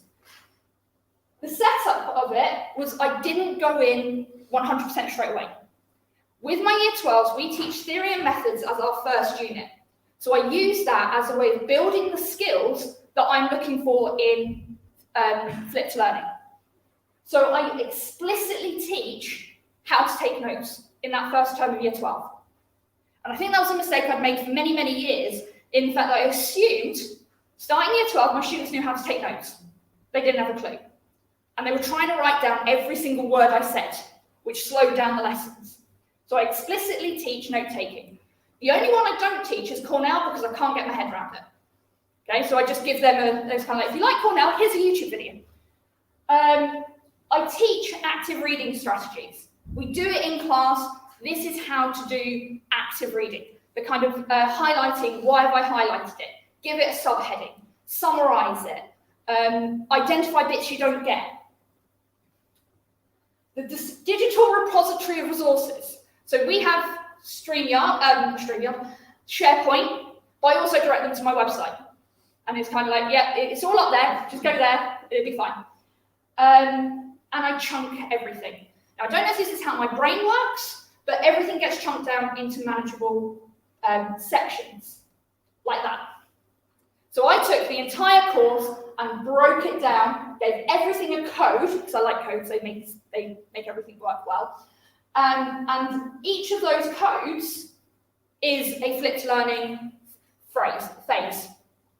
So broke it all down, and students like it, similar to what you were saying, Jodie, about the booklets, is they know where to go. So if I'm saying crime and deviance 2, functionalism, I know exactly where to go for that. So everything gets chunked down. Routines. I love a good routine. It helps me stay sane. So I plan in phases. I don't plan individual 1-hour lessons. I plan for 3 or 4 lessons. And it has a clear structure. So they do the lecture and summary notes for homework, and I give them about a week to do that. So tomorrow, if it wasn't exams, I'd be uploading the lecture that I want my year 12s to do. That will be for the following week. Okay? The summary notes they hand in, they're just like an A4 sheet. They just take a photograph of it, upload it to the team, just to show me that they've done it. I don't mark it, I just look at it. Then in lesson, we do a retrieval starter or a quiz. My lot love Blocket. Every lesson comes, Miss, can we do a Blocket today? So maybe. We do some sort of consolidation activity where I'm focusing on AO2 and AO3, and I use a range of different activities here, but I've got a bank of about 12 that I keep kind of pulling against. I then do points paragraphs where I give them a discussion question that they've got to answer using, and it's kind of like you get 1 point for every key term you use, 1 point for every sociologist you use appropriately, 1 point if you get a synoptic link. And then we discuss the question. So I'm not going into the discussion without giving them time to think about what it is that they're doing. And we use ABCQ as a structure. So somebody will say their point, and it'll be the next person will either agree, build, challenge, or question. And I make them tell me which one they're doing. So it's like, I'm going to agree with so-and-so, or I'm going to challenge so-and-so. Yeah? And if they don't say whether they're doing A, B, C, or Q, they're not allowed to speak. Okay? So they learn very quickly that they've got to say it. And then we go into ESQ practice. Now, you were saying about using a visualizer, Jodie. I use OneNote. I do everything on OneNote. So I print my booklets to OneNote. I then use my Chromebook and I write on the board, and that saves automatically to the team, so they can then go back and look at it at a later time. I'm still working on that one, but I'm getting there. So and students love a routine, as we were saying earlier. They know how it's going to work. They then don't come into the lesson anxious, not knowing what's going to happen until we start talking. Resources. So the prep learning, so the pre-learning, I use structured note-taking. So I give my students a question grid where I've broken the lecture down into key questions to help them structure their notes. Or we use the summary notes. Now, one of the books that's through there is my summary notes books. Some of my weaker students really like that because it's like creating their own revision guide. So when they're taking the notes from the lecture, they're looking in that summary note page or pages to know where to put things. And that gives them a kind of sense of, I'm not just trying to write down everything that's the same. Or they can do it any way they like. I don't dictate how they take notes, that's up to them, but I give them the structures to be able to do it if they're struggling. I signpost where to find information. So we do have the lecture videos, which I put up on Teams. I also put up an audio-only version, because someone kind of like, I can't do video and sound this, it does my head in. So I just give them the audio. I do it as a podcast kind of version. But then I signpost other videos by other people that they can use. Textbook pages, podcasts, websites. So they don't have to use the one lecture that I've created. They've got a wealth of resources to find what works for them. And in their workbook, or their course companion, I have them as QR codes. So they can just scan it and be taken straight to it. On our class notebook, that's on Teams, it's down as a hyperlink. So they have no excuse to say, oh, I didn't know where to look. They try, it fails. And as Jodie was saying with notebooks, I call it a unit companion, just because it was a bit thicker than a workbook. And in there, they get a learning phase overview, so it gives them which key sociologists, key terms, the notes grids, just kind of an overview. Any articles or reading that I can add in. Stats and infographics, which I have to update every year, but I don't mind doing that. Exam question plans and any worksheets.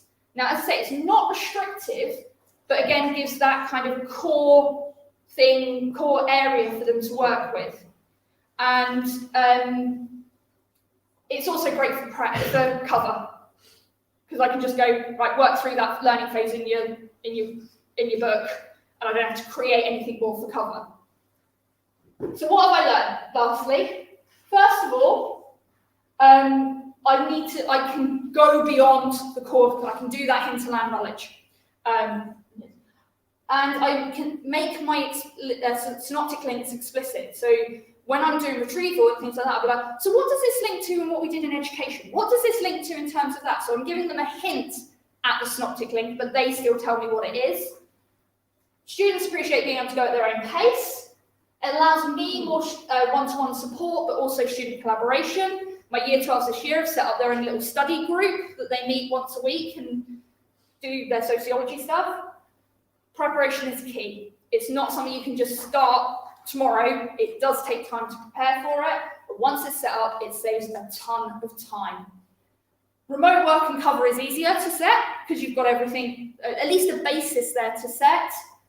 But being mindful of homework. So I don't set much in terms of homework because I've already set my lectures. That is their homework. But hold the line. They will say, I don't like this, I don't want to do this, I'm not going to do your lecture notes. No, well, that's how my lesson works, you're going to do it. I'll switch. Your choice. But I haven't got it all right yet. I'm still working on it, I'm still trying to develop it, find what works for me, what works for my students, developing resources and things like that. But everything that I use for this is available online as well. And yeah, that's how I do flip learning.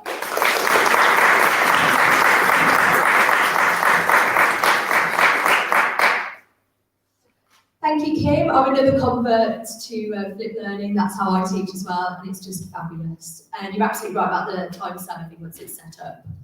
So we're going to go to lunch now, and then when we come back, we'll have a little speak from Hodder, who's also in there, and then we'll have some more speakers, the university speakers this afternoon. So I think we're going to be back at 1:30. Should we try? Is everyone happy to come back to say 1? 50 minutes for lunch rather than. Yeah. And then we can either finish a little bit earlier or have more time for networking. Okay, thank you. Can we say anything else about lunch? If you pay for lunch, Follow us there. let's go.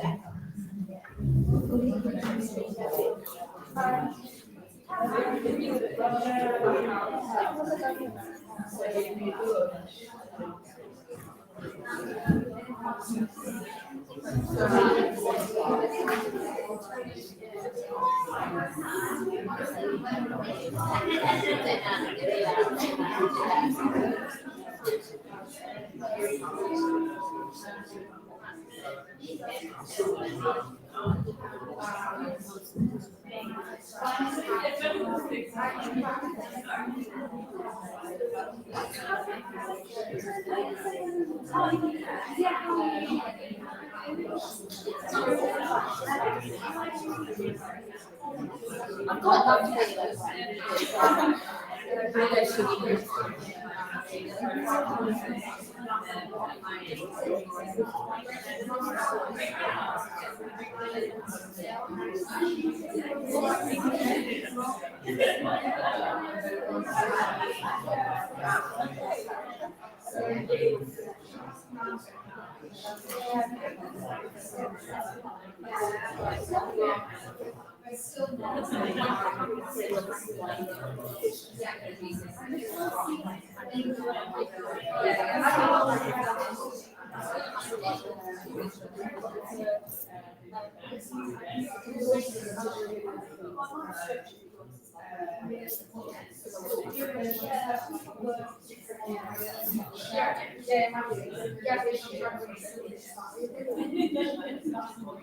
I'll breathe when we finish.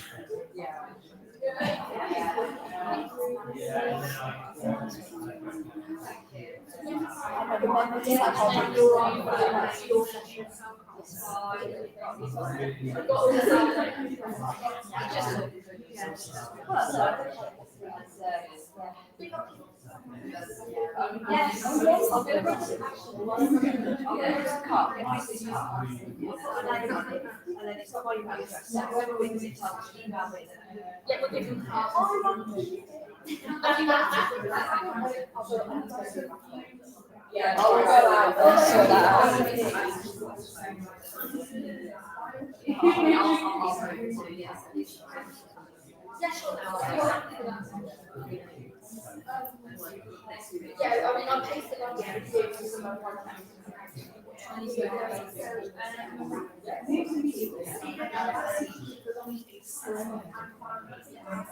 Yeah, I'm going to that.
There is prosecco.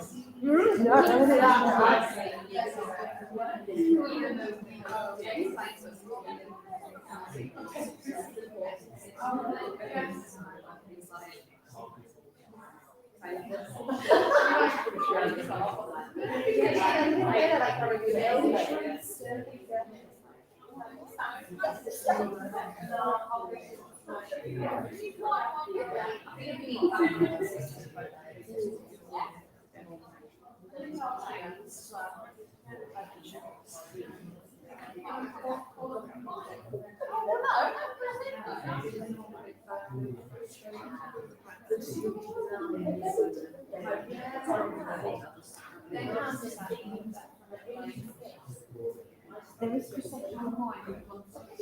I know I need one.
It's very close to most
Oh, there we go.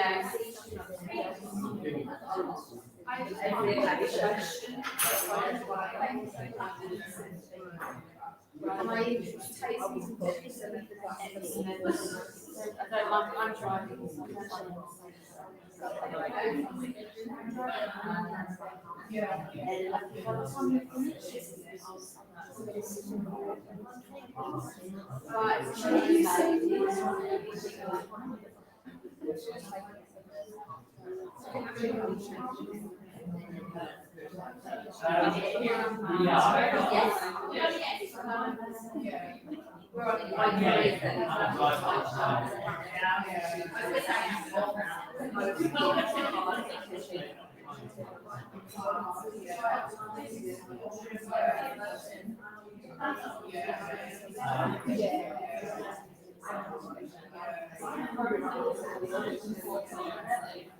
You had an exam.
We are all trying to help with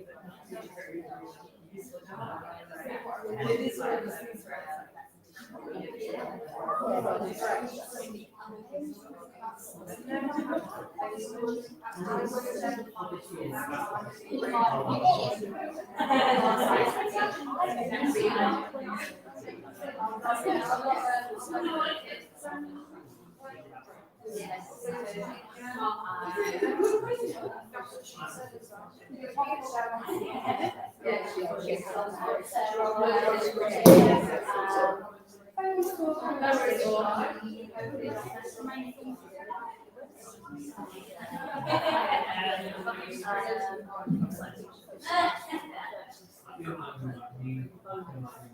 Rejected, yeah.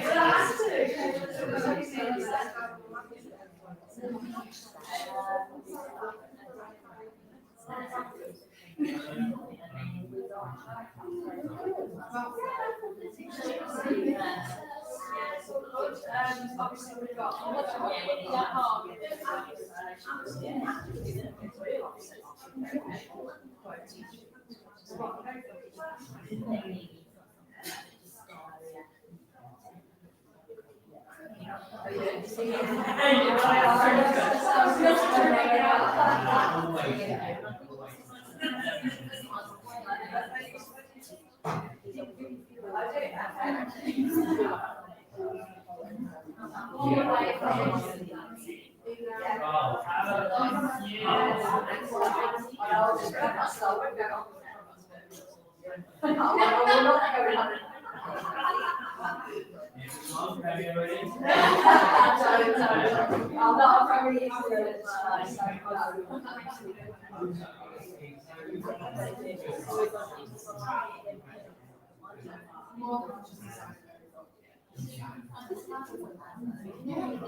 She was about a tap on the singing or that kind of stuff.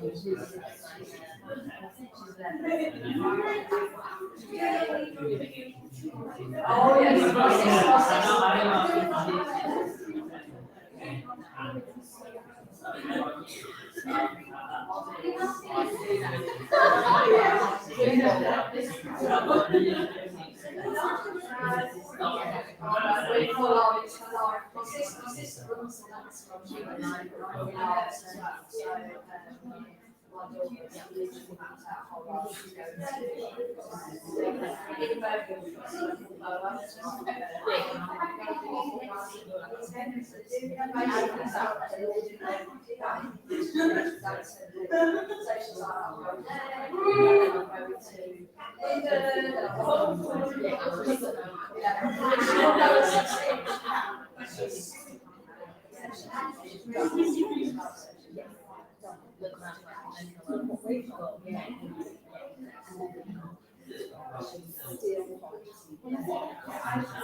I'm just going to go grab one.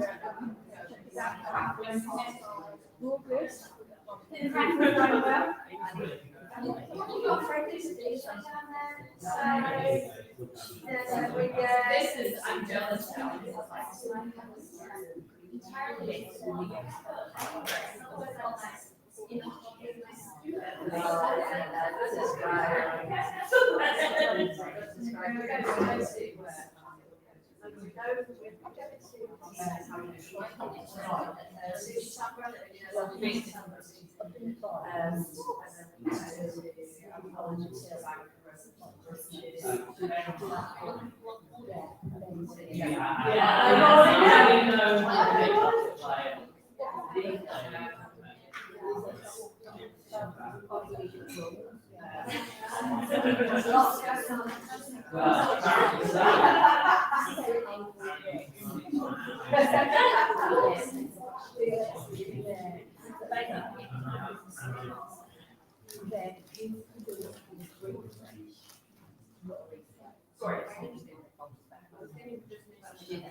Yeah, we're just waiting for them to fix it.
Oh, no, I know.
Well, yeah, I mean,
I think I've got it, yeah.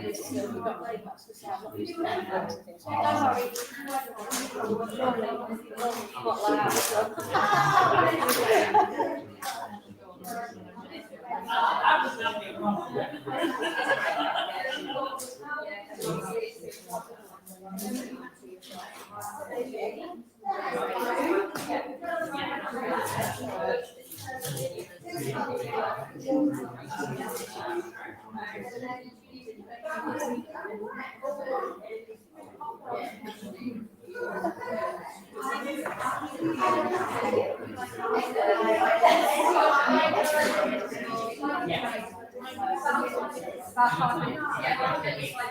Yeah. Have you got yes. So it's just that one. Yeah. Okay, that's what's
We're just going to switch, so I'll go.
Okay, then focus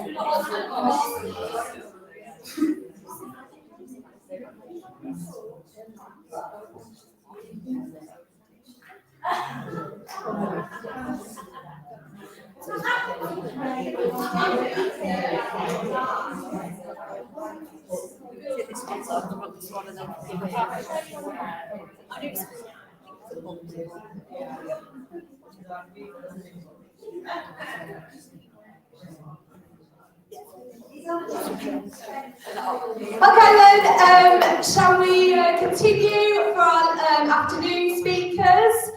So we're going to start off with a speaker from one of our sponsors, Hodder. Thank you.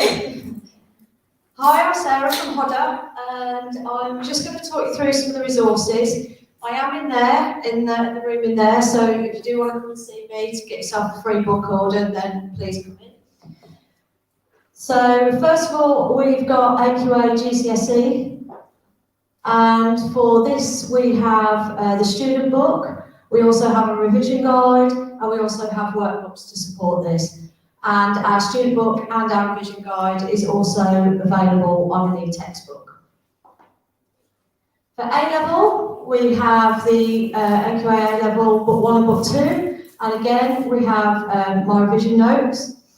And again, the student books are available as an e-textbook. We also have student guides, which are available as e-textbooks as well, and we also have workbooks. So again, I can order one of these for free, so please come and see me. OCR, again we have book 1 and book 2, and available as an e-textbook, and my revision notes, and again we have 2 student guides available for this particular spec. International, we have the textbook and also a study and revision guide, and the textbook again is available digitally. We also now Illuminate is part of HODA. I don't know if you're aware of that. And we do the student book and the study and revision guide for WJC, GCSE, and also for A-level, and again, study and revision guides.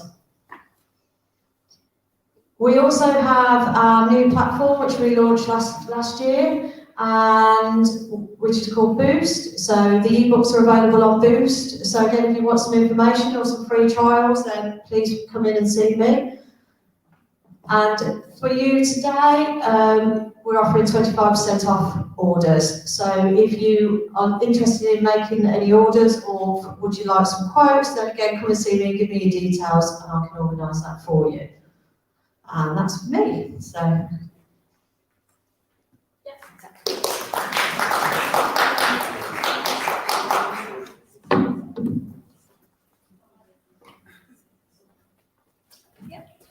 So we're going to move on to our second keynote, which is from Matthew Wilkins, who unfortunately can't be here.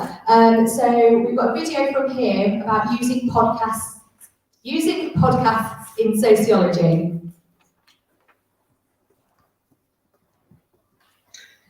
Hello everyone, my name is Matthew Wilkin. I'm a sociology teacher from Brighton and Hove. I've been lucky enough to teach in various places around the world, in Kenya, in Madrid, and I'm back home in my home city of Brighton at the moment. I've been teaching sociology for over 20 years, and I also run the Sociology Show podcast, which I'm going to talk to you about today. Firstly, big apologies from me that I can't be there in person. I was planning on it. I was really hoping to come and meet you all.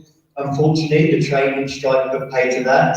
I did also think about driving it, a 500-mile round trip, and also about £3,000 of petrol meant that unfortunately I can't be with you today. So I'm going to talk to you about the Sociology Show podcast. Hopefully you have listened to it. If you haven't, where have you been? Seriously, come on now. It's been running for about 2.5 years.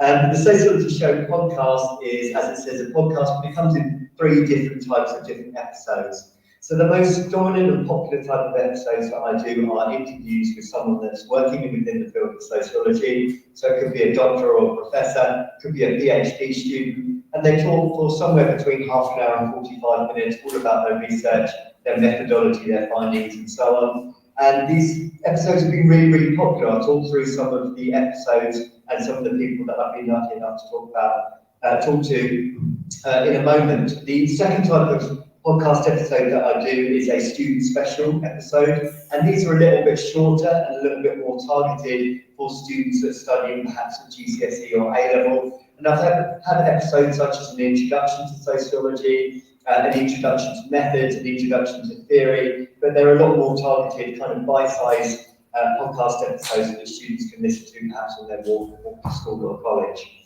The third episode that I do, which I haven't done many of, but I'd like to do more in the future, is called the Student Takeover. And this is episodes where students record their own podcast. They just send me an audio file, perhaps they've done a project, a piece of coursework, or they're just passionate about something within the world of sociology, and I agree to put it out for them so other people can hear their work. So how did it all get started? Well, the Sociology Show podcast got started like many projects did in March 2020 when we went into our first lockdown.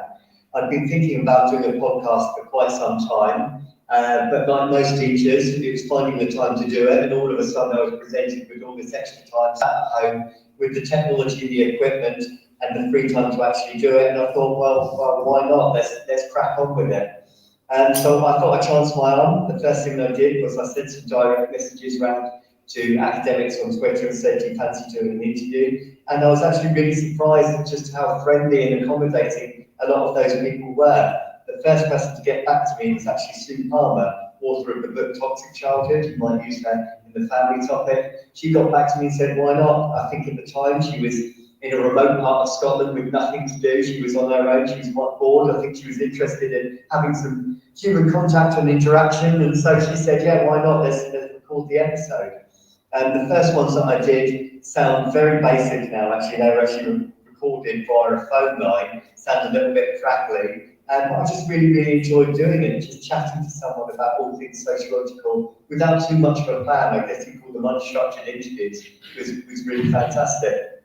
From there, it just kind of snowballed. I got in touch with some more people, kept on recording more episodes, and then people started getting in touch with me. A few publishers got in touch and said, would you like to talk to someone? They've got a book coming out.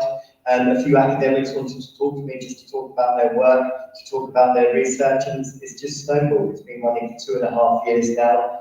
And as I said, I'm really kind of quite proud of what I've achieved in quite a short period of time. And I hope it keeps on going from strength to strength.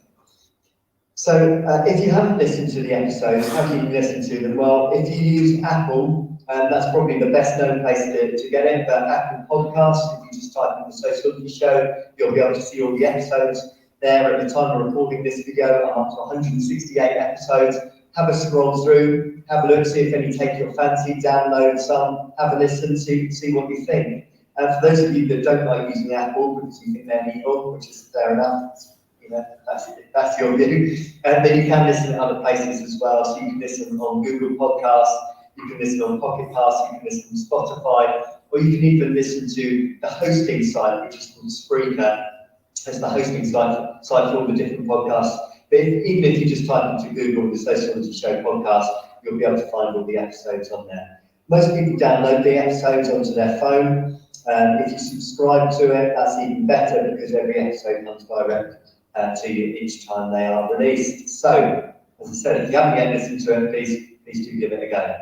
So who can you listen to? Well, I've just selected some of the episodes that I think are of key importance, particularly for students, depending on which topics they are researching and studying. But for the education topic, I've been lucky enough to talk to Professor Diane Ray, who's the author of the book Miseducation. If you've come across Diane before, you've heard her talk, you will know just how passionate she actually is about anything to do with inequality and social class. She herself came from quite a poor upbringing, from a very working class area, and now is a professor at the University of Cambridge. So if anyone knows about social mobility and the inequalities of social class, then Diane Ray is a really good person to listen to. Alongside that, I've also been lucky enough to talk to Dr. Nicola Ingram, who also talks about social class and inequality. Professor Louise Archer, I'm sure a lot of you teach Louise's work. And then also Dr. Carolyn Jackson, who talks about the lads and ladette culture. And she's actually done some more recent research about laddism in universities, which is really kind of interesting as well. For the crime topic, really overwhelmed to be able to talk to Professor Sudhir Venkatesh about his Gang Leader for a Day book. Fantastic piece of research. He was really accommodating, opened up, told me all about how the research started, his background, how he got this information, even goes into where he went wrong, how he would have changed it if he were to do it again. He was quite young and naive when he first did the research, but really fantastic episode, that one. Professor Dick Hobbs is one of my favourite academics. If you want to learn about how to get hold of moody football shirts and sell drugs, then Dick is your man. He knows everything about East End culture and the crime that goes on in those areas. For the topic of gender, one of my favourite episodes is Dr. Catherine Hakim, who's quite a controversial character. She talks about how women should use their sexual and erotic capital to their advantage. This one caused quite a debate in the classroom, actually, talking about female students, whether women should use their sexual capital to their advantage, or whether that's just leaning into the patriarchy, as it were.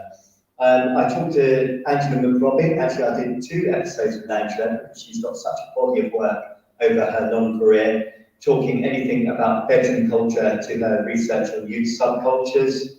I've also been lucky enough to talk to Dr. Ben Hine, and the reason why I think this one's really important is he talks about gender from the male point of view. He talks about some of the inequalities that men face in society. Obviously, when we talk about patriarchy, we tend to think about sexism and inequality from the female point of view, but Ben's done a huge amount of work on inequalities that many young men are facing in UK society today. For the social class topic, I talked to Dr. Mike Savage. Mike Savage was behind the Great British Class Survey. You may have had a go at this yourself, but he talks about the scale of different social class ladders that we have in Britain today, and Dr. Sam Friedman as well, who works alongside Dr. Mike Savage. For ethnicity, I spoke to Professor Tariq Madood, who is extremely knowledgeable about anything to do with globalisation and assimilation. Again, that's a two-parter. I talked in total for almost 2 hours with Tariq about his work. Professor Carol Bopal, who wrote the book White Privilege, you may have read that one, but that's a really, really fantastic episode again. Students are quite passionate about that. A lot of my students have read the books, they're really interested in listening to the interview as well. Professor Les Back, who talks about new hybrid identities. His research in London council estates looks at how lots of black and white culture are coming together. There's been a lot in the news recently about the new London accent, if you like, where it's an amalgamation or a hybrid of different kind of cultures coming together. And also, I was lucky enough to talk to Professor Gary Young. I've been reading Gary's articles within The Guardian for many a year, so I was really, really delighted to be able to talk to Gary. And then for the family topic, as I mentioned, the first episode that I ever recorded was with Sue Palmer, the author of Toxic Childhood. And also another one that I found really interesting was Dr. Aliyah Hamid Rao, who talks about unemployment in families.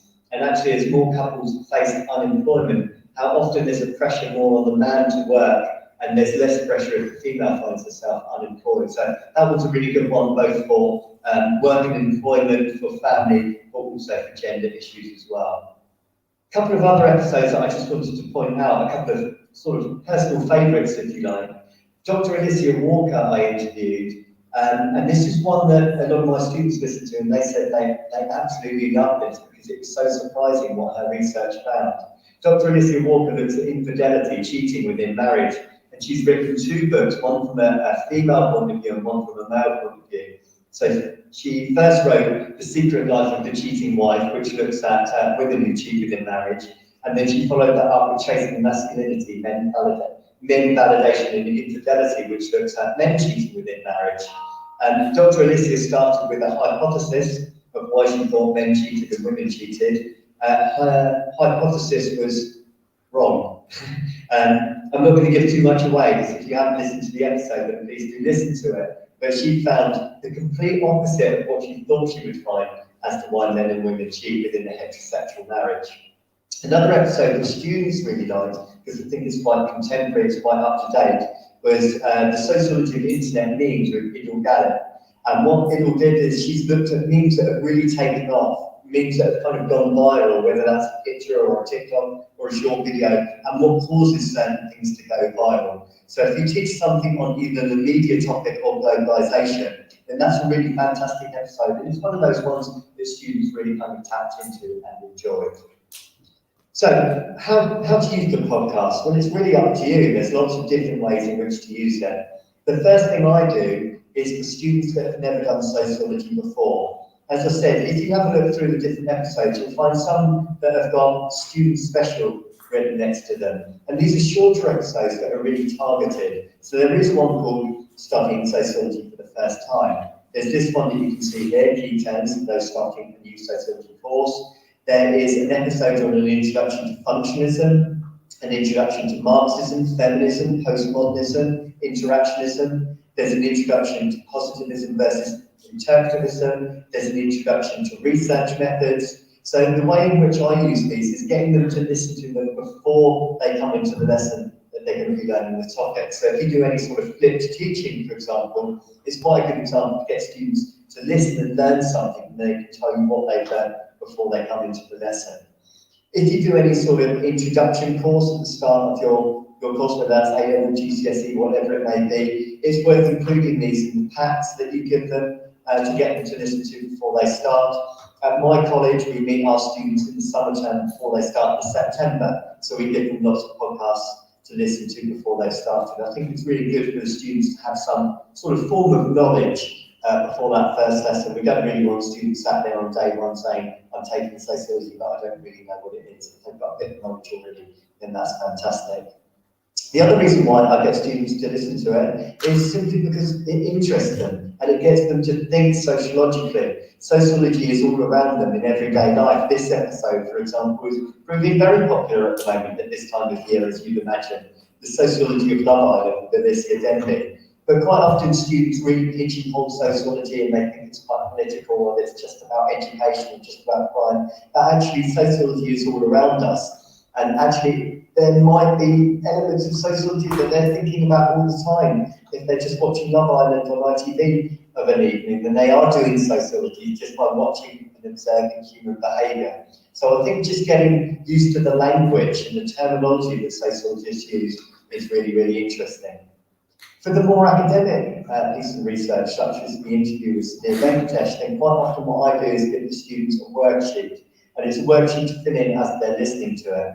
Obviously, the beauty of a podcast is as they're listening to it, they can stop it, they can pause it to fill out sections. You can see on this worksheet here, what I get students to do is fill in the background of the piece of research, write down anything to do with the methodology, the main issues or ethical problems that they've encountered, and what the overall findings are of the research. But I think this is quite good to keep students focused. You know, if they are listening to a podcast at home or in their own time, make a little worksheet for them to fill in as they are actually listening to it. So what are the actual benefits of listening to the Sociology Show podcast? Well, I think firstly, it taps into what C. Wright Mills called the sociological imagination. It gets them thinking. If they're listening to sociological language all the time, the kind of questions that sociologists ask, then obviously it gets it into their psyche, it gets them thinking about sociology all the time. The other thing that I think is a real benefit is learning sociology is a bit like learning a new language. We use these words all the time as teachers: perspectives, ethnography, methodology, and for a lot of students they get confused by these terms, but the more they hear them and the more they hear other sociologists talk about them, the more it starts to pop into their head. And I've noticed that quite a few students, as they're writing, have written almost verbatim what they've heard in one of the episodes, because they can remember it, they can conceptualise it, visualise it, and write it within their answers as well. The other thing that I think is a real benefit is that when studies are talked about in textbooks, they're really condensed down. Quite often you might just have a short paragraph about a piece of research, or even just a singular word. You know, a piece of research is just, you know, Bourdieu is just put down to cultural capital, it's just one word in the book. Now really, research is so much bigger than just that. And so I think being able to get layers and layers to be able to hear exactly how the research works, to be able to form the conclusions, is a massive benefit to the students as well. I think the students that have really benefited from my point of view is those students going for the A star. I always say to my students, if you imagine an examiner, when they come around to mark the papers in the summer term, they could have a pile of 300 papers sat in front of them, and a lot of them are going to look very, very similar. Let's imagine that you had a question on Marxism in education. If they look through them, they are going to see a lot of the same names again and again and again. To be able to stand out from the pack, to be able to stand out from the crowd, if you can write about something that's a little bit unique, perhaps it's even a study that the examiner hasn't heard about before, something very contemporary, something very fresh, something that's happened in the last couple of years, then being able to refer to something like that really could be the difference between a student getting an A star and an A grade. You know, if they can write about something a little bit different and a little bit unique.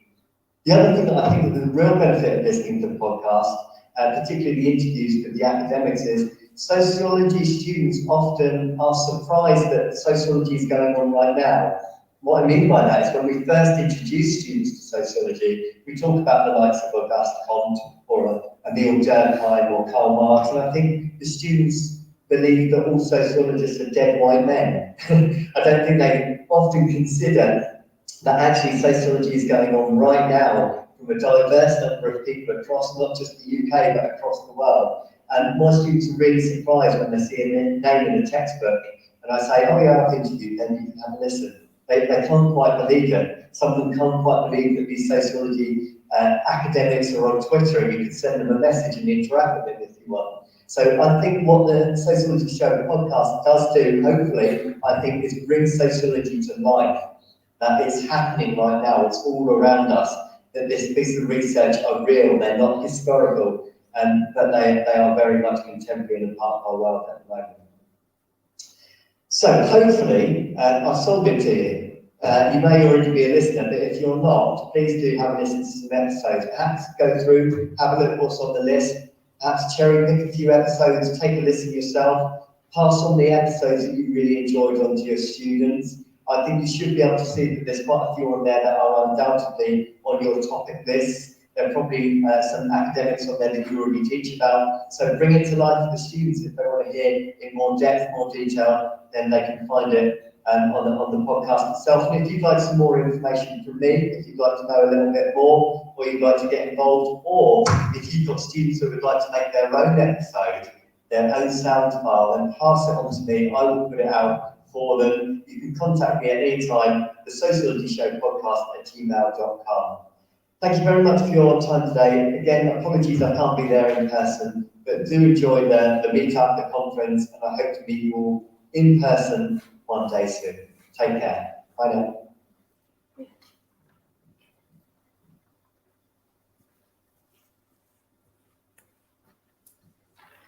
Okay, so now our next speaker is Lucy, who's part of the team. So she's going to come and talk about her PhD research.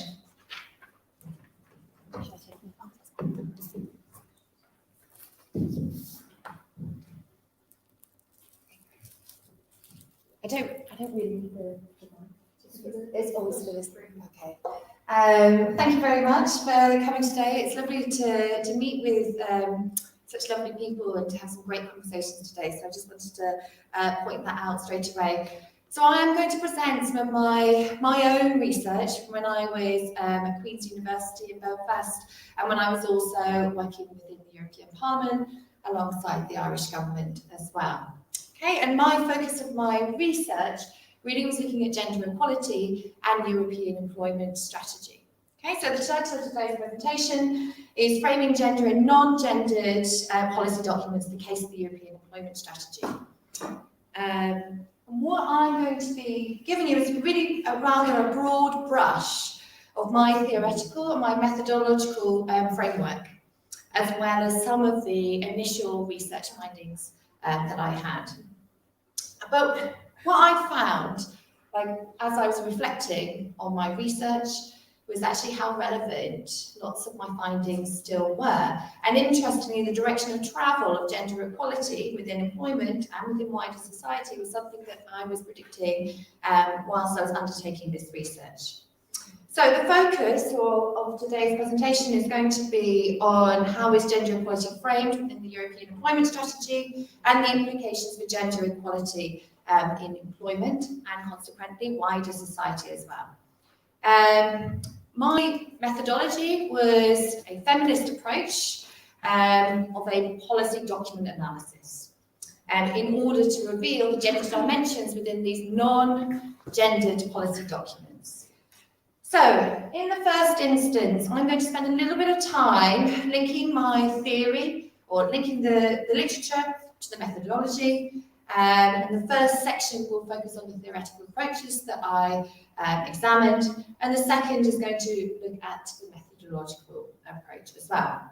Some time is going to be spent on looking at the policy frame and the criteria for the policy frame, because that's really the crux of where my research, I guess, was new, was bringing this kind of feminist approach to research methods. And the second section will focus on some of the findings of my research using this feminist methodological approach. Okay, so I'm going to be very brief here. I'm not going to go over too much because I am conscious of time. And lots of what I want to say is up on the board already. Okay, so if you would require any further elaboration on this, then please feel free to come and speak to me about it. However, what I do want to emphasise as a kind of starting point really is the centrality of employment to gender equality within EU and within its member states as well. From the literature, when I was examining the literature around gender equality and employment, I identified there's 4 different paradigms or major ideas about how employment should be shaped within the EU and within its member states as well. And these 4 paradigms are up on the board here. So we have our social investment model, the transitional labour market model, the individual life course model, and the shared parenting approach, which I found quite radical and quite interested and forward-thinking of the European Union and the literature as well surrounding it at the time. Centrality of employment is emphasised by all 4 paradigms. However, what makes each approach distinct is the varying definitions of perhaps what the problem is and what are the proposed policy mechanisms around that. So, if the understanding of gender equality in the EU is linked to diverging understandings of what the problem is and how to solve the problem, then other dimensions discussed in earlier sections must also provide a relevant criterion for the study of gender equality in the EU. So, I used the works of Mika Ballou and Lombardo, who brought in this kind of feminist understanding, I guess, around employment policy and understanding gender through employment policy. And they said, from their feminist perspectives, they said that we need to identify on looking at location. How does policy engage with public life as well as private life? They also said that needs to be perhaps a focus on intersectionality, like how is gender within these policy documents, how are they intersected with other identities like race, class, sexuality, or religion? Okay. They also talked about voices and roles within the construction of policy documents, within the construction of policy broadly. So where are women's voices within the construction of policy? Okay, so before I come to my findings, I do want to touch a little bit upon the methodology that I used in order to reveal these findings later on. And I worked alongside a project, European project called Magic, and it's a critical frame analysis, okay? And it's a feminist approach to critical frame analysis. Okay? And we use policy frames. So what is a policy frame? A policy frame is a way in which to make sense of gender equality within the EU, and in this way then we can follow the policy frames throughout. It's almost, I used it as a longitudinal policy document analysis. So we use these policy frames repeatedly throughout our analysis over a 10-year time period. What else did I want to point out there with the policy frame? Yeah, so they were useful for us to understand or to unearth the gendered realities or how gender was constructed within these employment policies, okay, and how gender equality was constructed. So what is the criterion for a policy frame? So we have to think about prognosis and diagnosis. So what is the proposed problem and what is the solution, as I emphasised previously. But we also want to consider the gender dimensions as well when we are examining our policy documents. So we use the works of Mika Ballou, okay, and Lombardo in that, so talking about the location, for example. So location is particularly pertinent for feminist researchers, as it's the basis of theorising for the reproduction of gender equality, particularly the importance in how policy documents engage with public and private divisions and the extent to which policies can engage with these two domains, or if they do at all. So in this way, location underlines the boundaries of the political, and the centrality of the labour market to the EU has enabled us to shed some light on the extent to which EU employment can maintain or challenge the divisions of labour. However, this does depend on factors such as the unpaid care work and to the extent to which they encourage and facilitate the equal sharing between women and men of paid work and unpaid reproductive work. Okay? Intersectionality as well was another element that we wanted to unearth within our policy frames as well. And I use the works of Esping Anderson here, who argues that employment policies not only construct the political, but also the differences between women as well. He argues that increasingly there is a divergence amongst women, those who, within employment policy, those who are educated and those who are not. And this has led to some academics to highlight the lack of attention by EU policymakers to address the relationship between gender and other gender inequalities. To put it another way, the impact the employment policy has on different groups of women, rather than just considering the one group of women, educated women. I used to use the works of Wallaby, and Wallaby was very critical, Sylvia Wallaby, very critical about the European Union, and has demonstrated a growing need to address the connectedness of gender to other forms of inequality. Okay, so she also proposes for intersectionality to appear as a necessary concept within employment documents, so as to investigate policy for other structural inequalities beyond gender, as well as providing a fertile ground on which to explore the conditions required for gender equality. Okay, and my final dimension was looking at voices and roles within the construction of employment policy. So of particular interest, I guess, was within the construction of these policy documents. It was how women from grassroots organisations could participate within their construction, as well as those from core executives, female public intellectuals as well, okay, and how they could be involved. My analysis looked at the European strategy, and it was over a 10-year time period, all in all. So it was a longitudinal policy document, but I also used interviews as well to triangulate my findings. So what did I find out? So I'm only going to go over 3 of the 4 findings really. So how was gender constructed within the European employment strategies? This big policy document. Okay.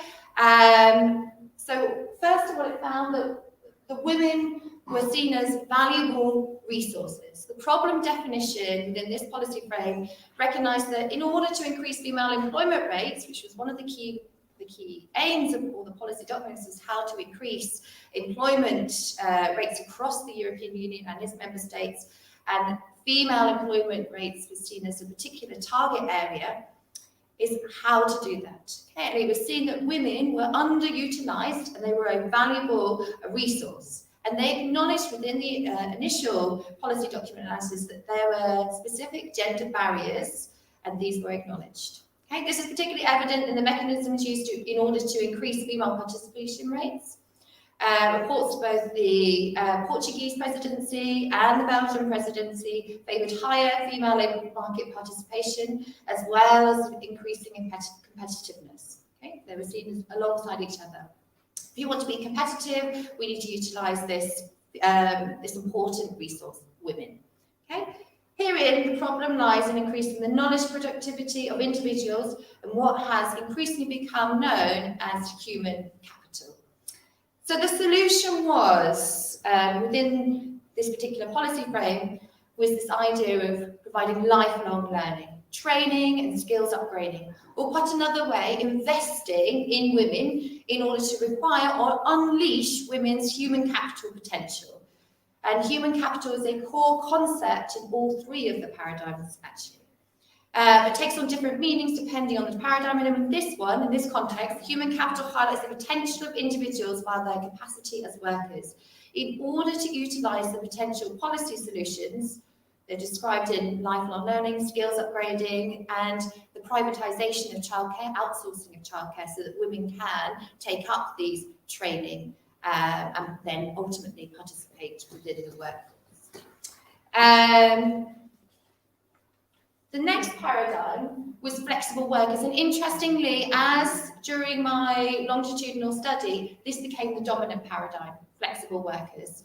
The problem was identified here. The problem was defined as making sure that your workforce was adaptable and competitive, and focused on developing a flexible worker for the achievements of this new knowledge economy, which the European Union was trying to develop. Herein, the problem had been expressed as a core fundamental to the EES, so how can we create these flexible workers, and has increased presence, particularly post-2008. So the solution was found within the documents as coupling of flexibility, so kind of having perhaps shorter contracts, less security, etc., is clearly expressed under the adaptability pillar, where the modernisation of the workplace should include the flexibilisation of the workplace, with the aim of making undertakings productive and competitive, so as to achieve flexibility within jobs. Gender fits into this prognosis and diagnosis of the frame by determining that both men and women should become flexible workers.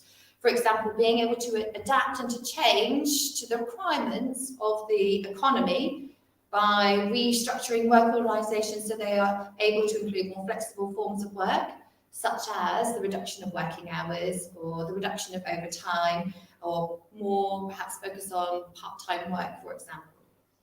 Then gender within this frame is couched within a gender-neutral language. There was no perhaps address, like with the other paradigm, there was no perhaps consideration for the barriers that women might have in entering into the workforce, as opposed to their male counterparts. So it was very much on a kind of individualised idea in which gender was constructed. And this has become the dominant paradigm, interestingly, throughout my 10 years of studying employment policy.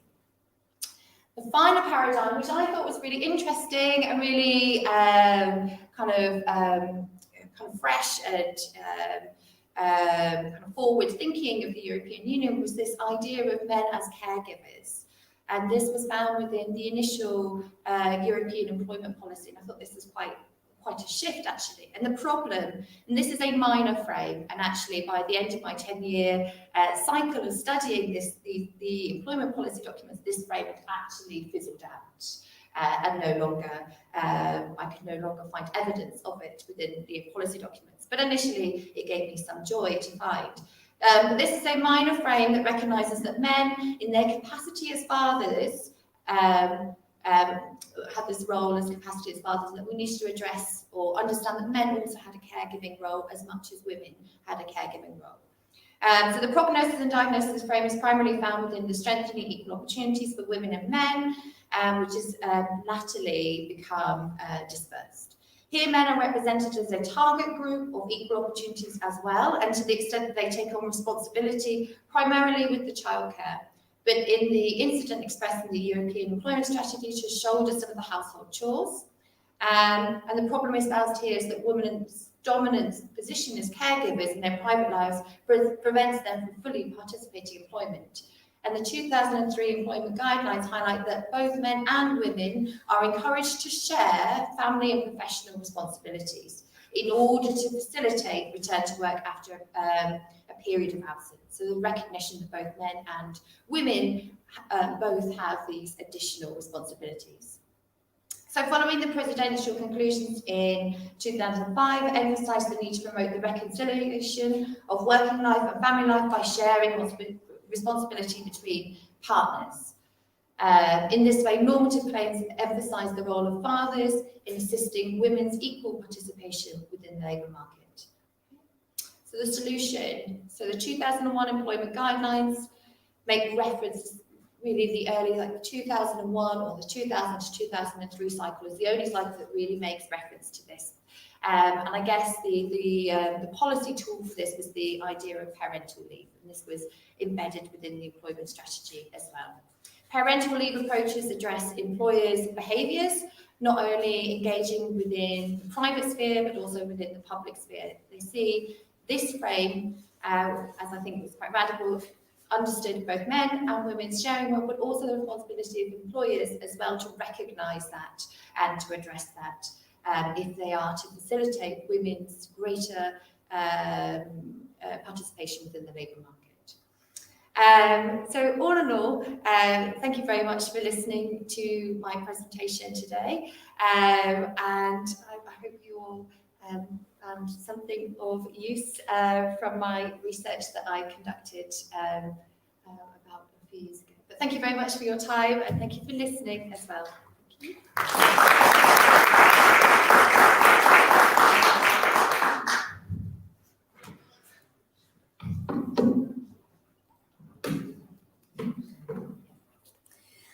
Okay, so we're going to move on now to Dr. Claire Markham, who unfortunately can't be with us either, but she's going to talk through her research on rural pubs. So that sounds quite interesting, so hope you enjoy.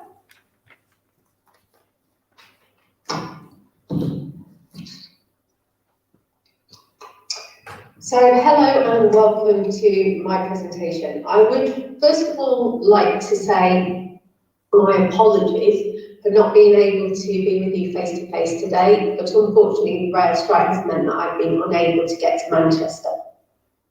So without further ado, let me start with my presentation. So what I'm going to do today is show you in a very quick overview of my research how rural pubs can help us understand rural sociology and help us underpin the sociological imagination. There is a photo to the side of my name that just shows you some of the work that I've done around kind of village pubs and around kind of their sustainability for pubs themselves, but also for rural communities. So this slide is literally a whistle-stop tour of my research. So I came to research the village pub as a result of living in a rural area all my life. In living in that area, I have seen multiple closures of services, whether that be pubs, post offices, garages, shops. I've seen it with my own eyes. And that got me thinking, what about those members of the community who use the pub or use those services? When they're no longer there, what impact does that have on their lives and on the wider community? So that's how I came to this as a topic. Fast forward 10 years, that piece of work that started as my PhD has now developed into quite a substantial area of research for me. And it's one that informs my teaching within sociology, but also kind of within my area of wanting to develop sociology further and how we can do that as scholars and academics and teachers. So very quick whistle-stop for my research. I look at the impact of the decline number of pubs across sectors. And by sectors, I mean communities, the pub sector, campaign groups, all those kind of areas. My methodology for my research was grounded theory. I carried out 66 interviews across 25 villages within Lincolnshire. Lincolnshire, for those who are not aware, is a very rural county. Okay, it's large geographically, but not a huge amount of population. So when you come to my findings, you were able to see that village pubs were seen and experienced in different ways, and different people put different experiences on that, whether that be economic, social, or cultural. Okay, now many of you in sociology will have a grasp of sociological theory. My work uses the work of Bourdieu, and kind of whilst the different kinds of value that I came out of my findings can work in that self-expanding and interconvertible way, they can also work to undermine each other, okay? So I'll go on to that in a little bit more detail in a moment. Ultimately, my research showed that kind of we have this balancing act really. The loss of a village service leads to erosion of village identity, a loss of a meeting place has a negative impact economic, socially and culturally. Running parallel to that though is an argument that rather than the village and village life, it's our image of the village pub and of villages that is under threat, okay? So what my research does is explore the village pub through the lens of nostalgia and rural idyll to show how we experience it, how we perceive it, what creates those perceptions, what creates those experiences. And off the back of that, what we can do is we can use that to help us understand what is happening within rural sociology and help us inform an area of sociology that has traditionally been neglected. So, the first thing I would say is the village pub and the rural idyll. The imagined experience, in other words, one that is influenced by media representations, is often located within the wider context of the rural idyll. The village pub and its imagery continues to offer customers representations of the rural and actual physical attributes of the village pub, help to reintroduce those images. So if you ask people, they will often talk about the interior of a pub, big beer garden, swinging sign, okay? In reality, a lot of those things either don't exist, never did exist, or they overshadow more negative realities of pub visiting. This means that the village pub is in danger of being stronger in the imagination than it is in our reality. But we buy into this, but in doing so, we buy into a kind of a myth. So we are consuming the rural as well as the pub. And this is important for helping us to kind of understand rural sociology. So, put simply, in Lincolnshire, rural pubs and drinking places were seen and experienced in my PhD as having value. And those values can be expanded and into convertible, but different groups attach different levels of importance to these. So, on the slide, we've got economic, social, and cultural. This is a visual representation. So, if we look at economic value, publicans hold a high interest in the kind of the economic value of pubs. As we go down, long-standing residents and newcomers do have a kind of an interest in the economic, but they are much more interested in the social and cultural value.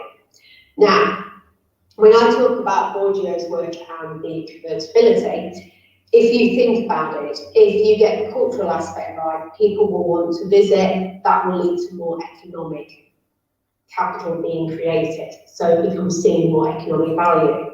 However, it can work the opposite way. For example, if you go into a village pub that has no social atmosphere or is culturally unappealing, people are not going to want to visit again, which can have an impact then on the economic sustainability and the economic. So the way these things interact is fluid, okay? And that is really important to know, because one of the things that we tend to look at when we think about pubs is the niceties. What we tend to forget are the inequalities, the intersectionality, and the importance that the pub can help us in exploring those. We have to remember that pubs have and continue to be gendered. They tend to be class divisional. Even to this day, you still get, particularly in rural areas, this idea that different classes frequent different parts of the pub. But running alongside that, we've also got length of residency divisions. And what we can do by looking at the pub is explore each of those in much more depth. Obviously, this is a very, very brief presentation of my work and a very kind of whistle-stop tour of some of these intersectionality and inequalities. But hopefully what I can do within this whistle-stop tour is show you how we can use the pub as kind of a microcosm to kind of engage particularly students around kind of rural sociology. One of the things that I have found in my own teaching is that through bringing in the lens of the pub and alcohol, something which they are familiar with, even if they don't engage in kind of drinking themselves, we all kind of as a culture know what pubs are. They're a talking point. So we can bring them out to help us explore certain areas that have been neglected, particularly within rural sociology, okay? And as I say in some of the images that are behind that, our pubs may be changing, but they still have a vital role to play. That vital role to play can be within a community and its sustainability in the community, but it can also be within the kind of field of sociology and helping us explore those divisions, okay? So, going forward, I will continue to kind of be fascinated by rural pubs in particular. I am particularly interested in how they hold fondness within our hearts and what it is about them that we are so attached to. Drinking places have changed over time, there's no doubt about that in terms of name, uses, aesthetically and number. But we continue as a society to like the idea of pubs, particularly rural pubs.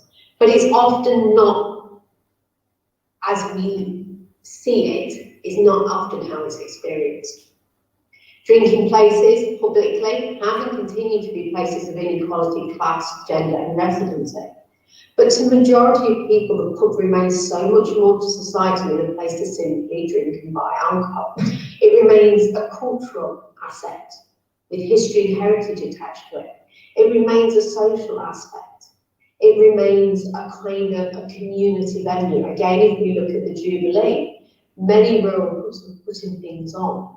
So we can kind of use the pub as a way to help us tap into that unexplored area of rural sociology. And we can use it to underpin the sociological imagination of our students.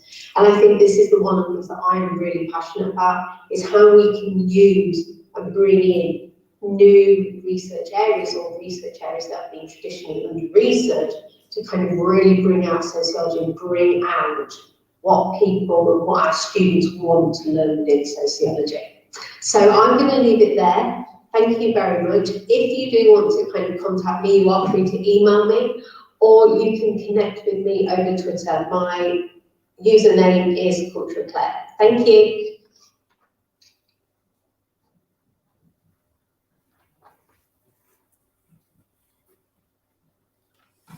Okay, I hope you've enjoyed the speakers we've had so far. We've still got a couple to go, but we're going to have a quick break now. We're giving you the last opportunity to go and buy a raffle ticket, the last opportunity to do our Kahoot quiz for a prize. If you do want to buy books, there will be some time at the end where you can do that. How long are we breaking for? 15 minutes? How about 2:15? Yeah, 15 minutes, back at 2:15, please. Thank you very much.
Absolutely, yes. I'm very happy I got on the next box.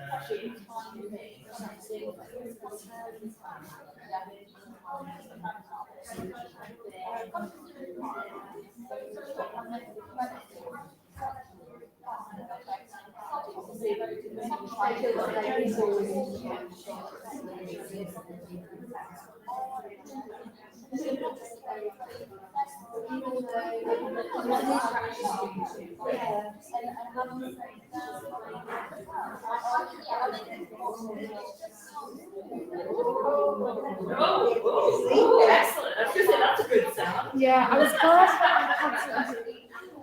You said you want another copy? No worries.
Okay, am I on?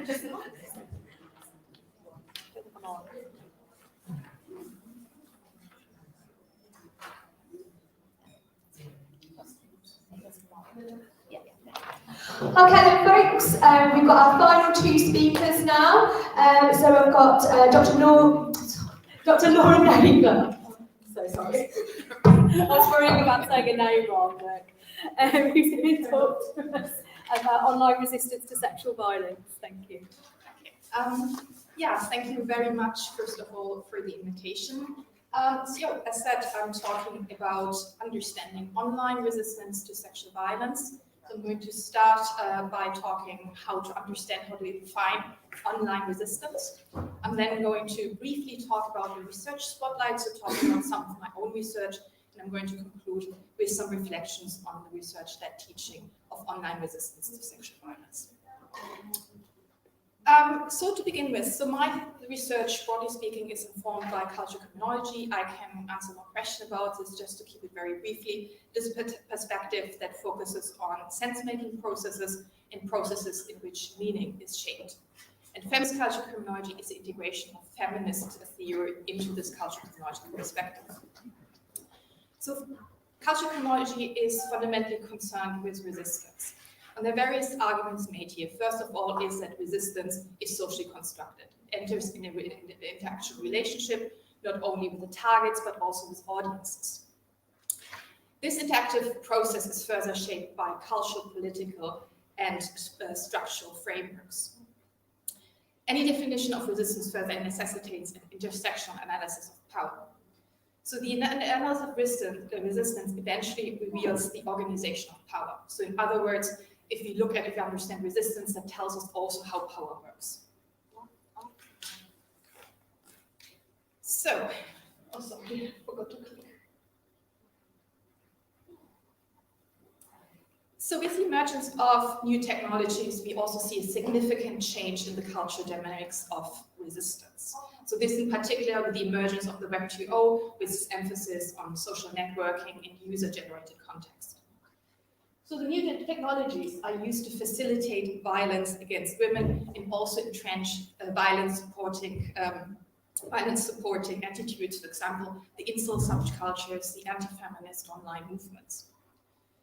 But they also hold the potential for resisting and disrupting harassment, violence, and violence-supporting attitudes, and to seek informal justice. And you saw this very specifically in the Me Too movement, which fundamentally changed the way we talk about sexual violence. So there are various modes of online resistance. So first we have vigilantism or digilantism. So these are politically motivated acts that seek to punish others or hold others to account. So one example would be the hacker group Anonymous. Other examples are, for example, true crime fans who help to support or solving murder cases. Then we have naming and shaming. So this is basically the exposing of the names and deeds of perpetrators of sexual violence. This is, for example, posting the names of sexual perpetrators online. And lastly, we have the hashtag activism and testimony, and both have to be seen as related. So testimony of privileged, hidden, or taboo experiences of survivors can raise awareness, and they can also allow to take control of the narrative. Sharing these via popular hashtags can further politicize this experience and also allows to build solidarity and connection on a global level. And this again has the potential to fundamentally change the frames of reference and the narrative surrounding sexual violence. So again, the Me Too movement is an example of this. So it's central that all these practices have to be seen as extrajudicial or informal because they are situated in context with limited institutional responses to harassment and violence. So they reflect a desire for seeking justice and accountability within the criminal justice system that is considered as failing the victims of sexual violence.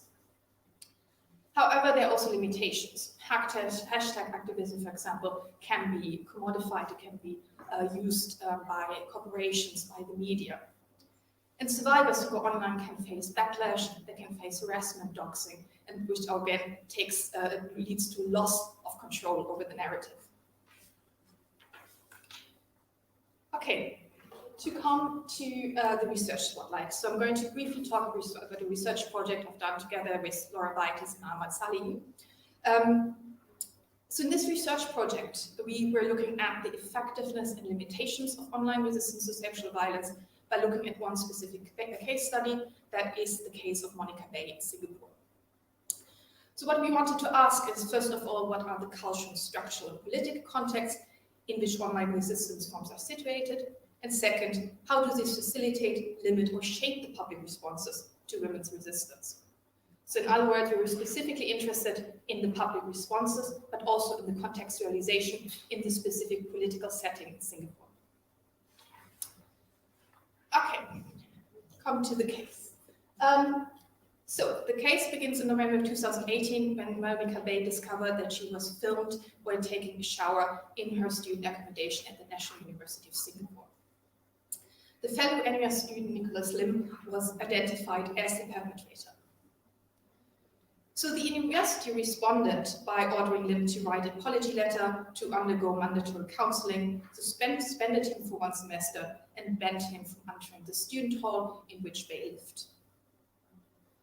The Singapore police force responded by a 12 months conditional warning with the justification that any kind of harsher punishment would ruin Lim's career when he had a criminal record.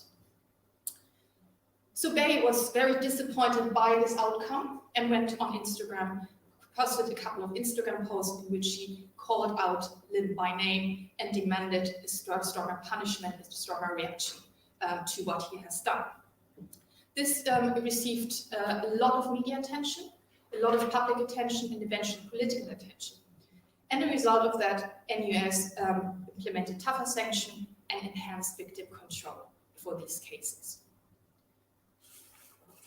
So you can say that this case was a success to some extent. It leads to changes in policy.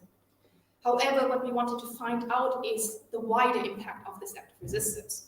So we were asking, is the Monica Bay case reflective of the power of American politics as a mechanism for achieving transformative change and recognition?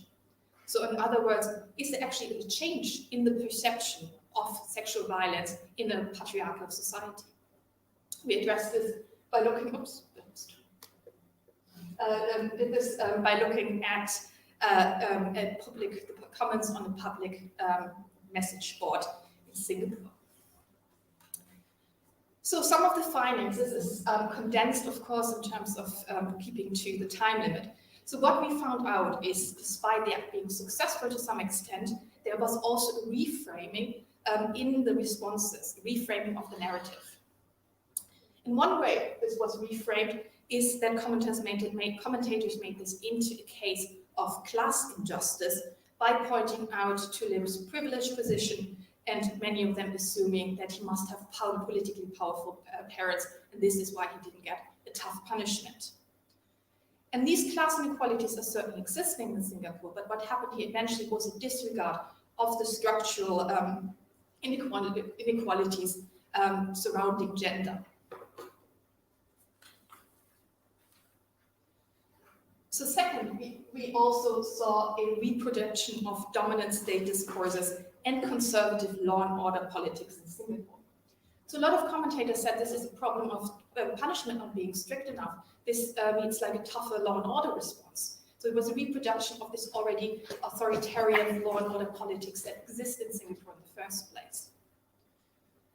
So what we eventually found is, yes, there are limitations of online resistance in achieving transformative change. And further, the public responses are central to understanding resistance and power, and also understanding how power is reproduced and maintained even in acts of resistance that are partially successful. So to conclude, in terms of research-led teaching on online resistance to sexual violence, what can be addressed in the classroom? So first of all, there's a political and historical context of social movements, Me Too. Why did it happen? What was the impact? And why do we also see an anti-feminist backlash? Then, of course, the role of social media. Young people are really immersed in online worlds. That is something that needs to be addressed both in terms of the potentials and the risks. And we also have this blurring of online and offline. And we also see this in very extreme cases like murder-suicide, where we do have increasingly a pattern of involvement in online subcultures. Then, of course, the young people are often victims of exactly this online sexual violence. So you can assume when you talk about these topics, there will be students sitting in the room who have been affected by this. This is why I always use trigger warnings when talking about these topics. But they're also the perpetrators. So that actually also needs then very sensitive discussions about not only individual action, but also about the structural conditions that create attitudes, that create sexism, that create misogyny. But then young people are also those who can engage in resistance. So this opens up the question, what is effective resistance? What can we do? And also what can we contribute both as teachers and also as students in achieving a change that in the invention counteracts these examples of online sexual violence. Okay, that is from me. If you have any questions, I'm of course happy to answer them.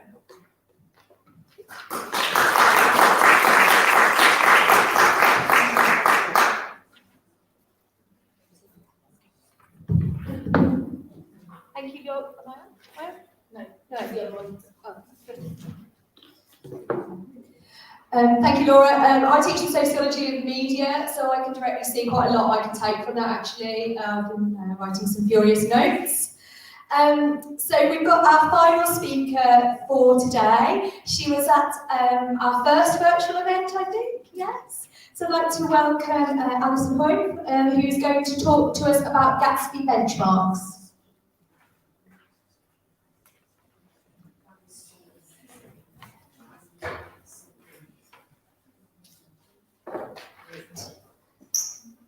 Thank you so much, everyone. It's brilliant to be with you here today. And I want to just start off by saying that actually, I mean, this draws from my research to some extent, but I'm not really going to lead from there. So where I'm leading from today is that as a sociology lecturer, as somebody who's been involved in different aspects of educational leadership at Lancaster University, and as someone who's also on a board of governors for a local secondary school in my area, I have encountered from many directions this question of, you know, students are more concerned about employability, about finding careers, but how can we possibly engage with that when we all have a lot of things we're doing already? So I've started thinking through this from the perspectives that I have, and I really wanted to open up a bit of a space here to hopefully share some things that I've been thinking about and maybe start a conversation. And I'd love to hear from some of you afterwards if there are things that touch on your experience that you'd like to chat about.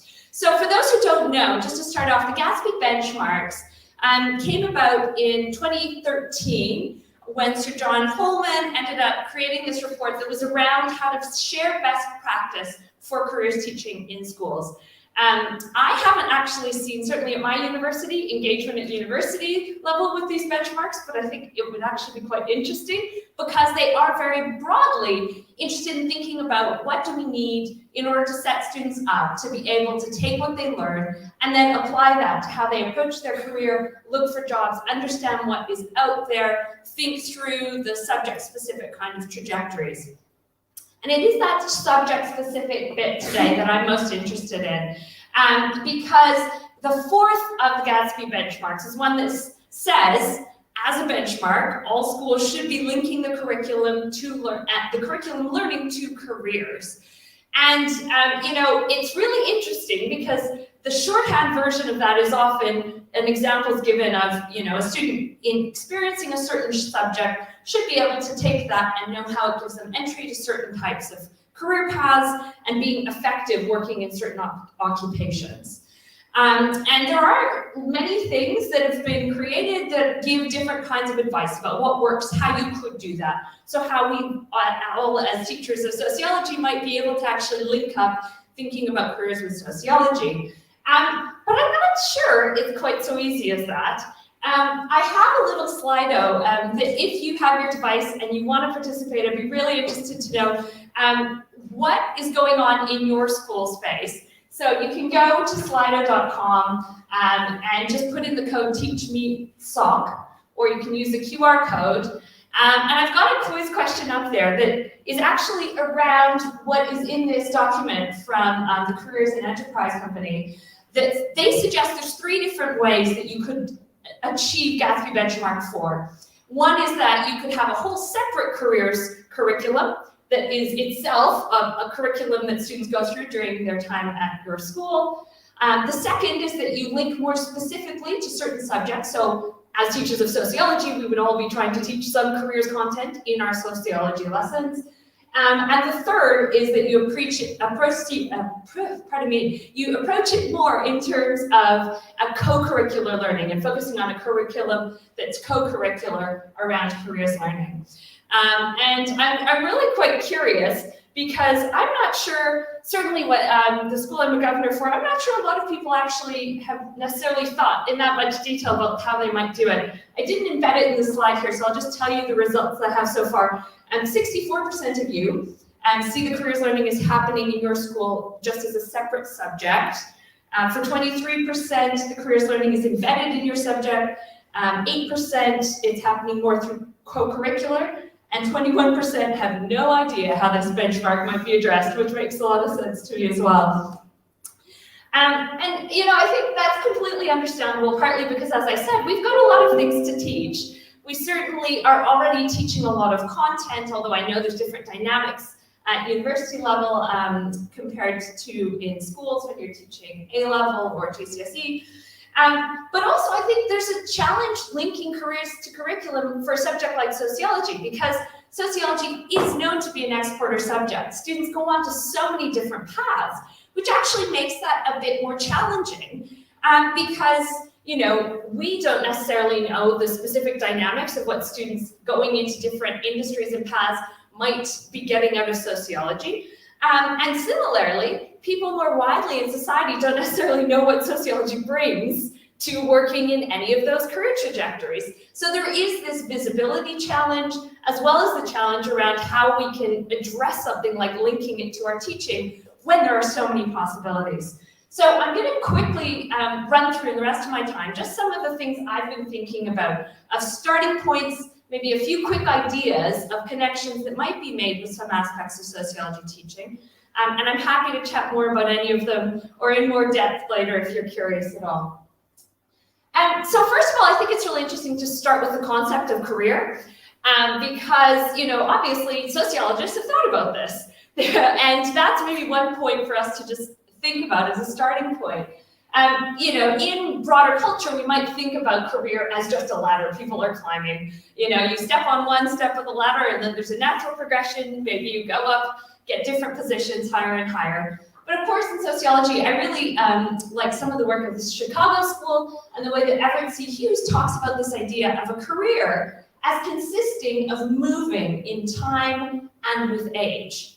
And that is just such a broad definition that I find really intriguing, because then it makes sense that, in the Chicago School, Hughes would have been talking to all of his students and all these other people. And this is why there was this wealth of studies of how school teachers ended up progressing and learning to become school teachers, how mental patients had a certain trajectory through asylums and Goffman's work, or how medical students and serious leisure, all of these different areas where you might have a career, develop skills, progress in certain ways. So I think there's a wealth of work there that could be connected up in certain ways to what we're teaching. But there's also lots of connections that could be made to methods. So for one, in terms of quantitative research methods, we might actually just sit down with our students and look at something like the Graduate Outcomes Survey, which is done every year with university graduates in the UK. All of the data is available publicly. And looking at this data is fascinating because it's broken down by different subjects and which industries students from those subjects go into. So you may not be able to see the details of this, but you can look at it all on the website. And what you notice immediately is, compared to something like law, in the social sciences, you have students going to many more different types of industries in a sort of more even type of pattern, whereas for law students, 41% are going to professional, scientific, and technical activities, which is probably including being actual lawyers and barristers in that category. So, looking at this data is a kind of opportunity we could get our students thinking about what evidence this is providing of where students go, generating hypotheses about the differences between different types of subjects that are being studied and why they end up in different sectors, as well as delving into some of the methodological challenges of this survey itself, because the Graduate Outcomes Survey is a new survey that's only been around for a few years, and one of the key challenges is that they survey students 15 months after they have left university.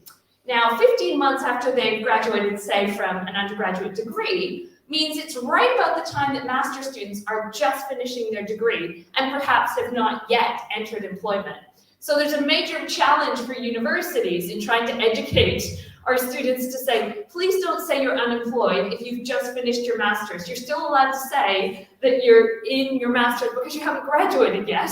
And then they're in education and not showing that, that they're unemployed in this survey. So those kinds of challenges, which are discussed in the notes that are also publicly available, is a way to sort of think through with students things about careers, but also around methodology and how this actually works when you're trying to get evidence for something like career paths. Another return to theory, and this is partly because this touches more on some of the theory that I really like to work with, which draws from structuration and some of the theories of practice that have come out of that. But I think one thing about careers today that we certainly know is people's careers are not necessarily unidirectional. And theories of practice talk about the idea of a career, the concept of career, as being something you can have in many different areas, in leisure, in work. So I've just put a huge list on this slide of different careers that I have, whether it's singing, piano playing, leading, accounting, running, yoga. Some of these things I started early on as a child, left for a few years, came back to. The idea being that then you end up with an idea of career where it's not about a progression along one path. It's recognizing, as Bert says, that we are all accumulating information, skills, knowledge, expertise through many different interactions in our lives. And thinking through that kind of definition of career with students is actually quite interesting, I think, because then it's that question of how do you already have lots of things you're good at? How are they already helping you in different ways? And even when it comes to approaching stories of other people's careers, provides a different perspective about what you might be looking for, not just what job role are they in, but how are they drawing upon different experiences in that job role that are helping to make them successful. So another kind of dimension that we might explore more, and it does link to something I think that could connect to more understandings of qualitative methods in terms of how do we approach thinking about what careers is and how we connect it to our sociology teaching through thinking about qualitative accounts of what an alumni's experience is. So I gave out, and apologies if I missed anyone, I've got a few extra copies as well. And if you're online and want to get a copy of these postcards, please let me know. I'm happy to send them through. But these are postcards from a public event I did last autumn, where I was speaking with a number of alumni, asking them, you know, how has sociology made a difference in your life, in your career? And do you think there is a distinctiveness to leading when you are a sociologist? And there were some fantastic anecdotes and comments and testimonials of what their experience was and what they thought sociology really brought to their career trajectories. But what's really apparent is compared to like that graduate outcomes data, this is very much, you know, illustrative of what we talk about in terms of qualitative methods. It was talking about these particular interpretations, meanings, understandings that were about qualities of work and about specific skills, not necessarily the title and the role that they were in. So I think this is where it really links to something I feel very passionate about in terms of the transformational potential of sociology and for it to make a difference for people, whether they're working in hospitality, policing, teaching, IT, any kind of sector, that there is something that they bring to that that's really special. And I have a little plug in here for Sunny's podcast, because his whole next season is going to be around careers and stories that I think will be exactly helpful for this kind of engagement with students and thinking more broadly about what you can learn from hearing people's stories of careers. And then the last kind of example I want to touch upon briefly is I think there is something also to be said for looking more individually at particular alumni that we might see in public, in the media, and thinking through perhaps what we might guess, again, hypothesize about around the different sociology made to them. So somebody like Michael Sheen, who studied sociology and has talked about that publicly, when I saw this story last year about the fact he declared himself a not-for-profit actor, I just thought, oh, that's so interesting, because I teach media students sometimes. We talk about aspects of media industries, the power of media industries, and I just thought to myself, that's amazing. That to me is the kind of idea that's going to come from somebody who's studied sociology, who's thinking about inequalities and thinking about how do I help transform the way that we might see structures in cultural institutions working, and deciding to be a not-for-profit actor and upend sort of assumptions about how he should be operating in that way, to me just is such an interesting idea. So I think whether it's engaging with that or whether it's one of the alumnus that I was speaking to was saying, you know, recognizing that the pressure to be certain about what your career is and what you're going to go do, that you could just interpret that as being the capitalist ideology speaking to you, through you, you know, finding ways to creatively connect this to the theories we teach or the kinds of units and people, that examples we might bring in, I think is an interesting way to hopefully engage in some of that, trying to bring, you know, sociology outside the classroom into the way you'd approach teaching careers as well. So as I said, I'm really interested in finding conversations, if any of you are curious about this, learning more about what it's like for you. And I do have another, I just need to launch it now, Another little question on the Slido that I'd love to know if there is anything that I might be able to help with in terms of, what you would find particularly useful in this space, in terms of whether it's resources, conversations, because I think I find it's helpful for these kinds of things that aren't the obvious parts of our job, but perhaps do need some attention, to be able to have those conversations and build energy off of other people as well. So if you're interested in a bit of collective thinking around that, please do get in touch or stay in touch. And thank you so much, everyone, for your time today. It's been lovely to be a part of the event.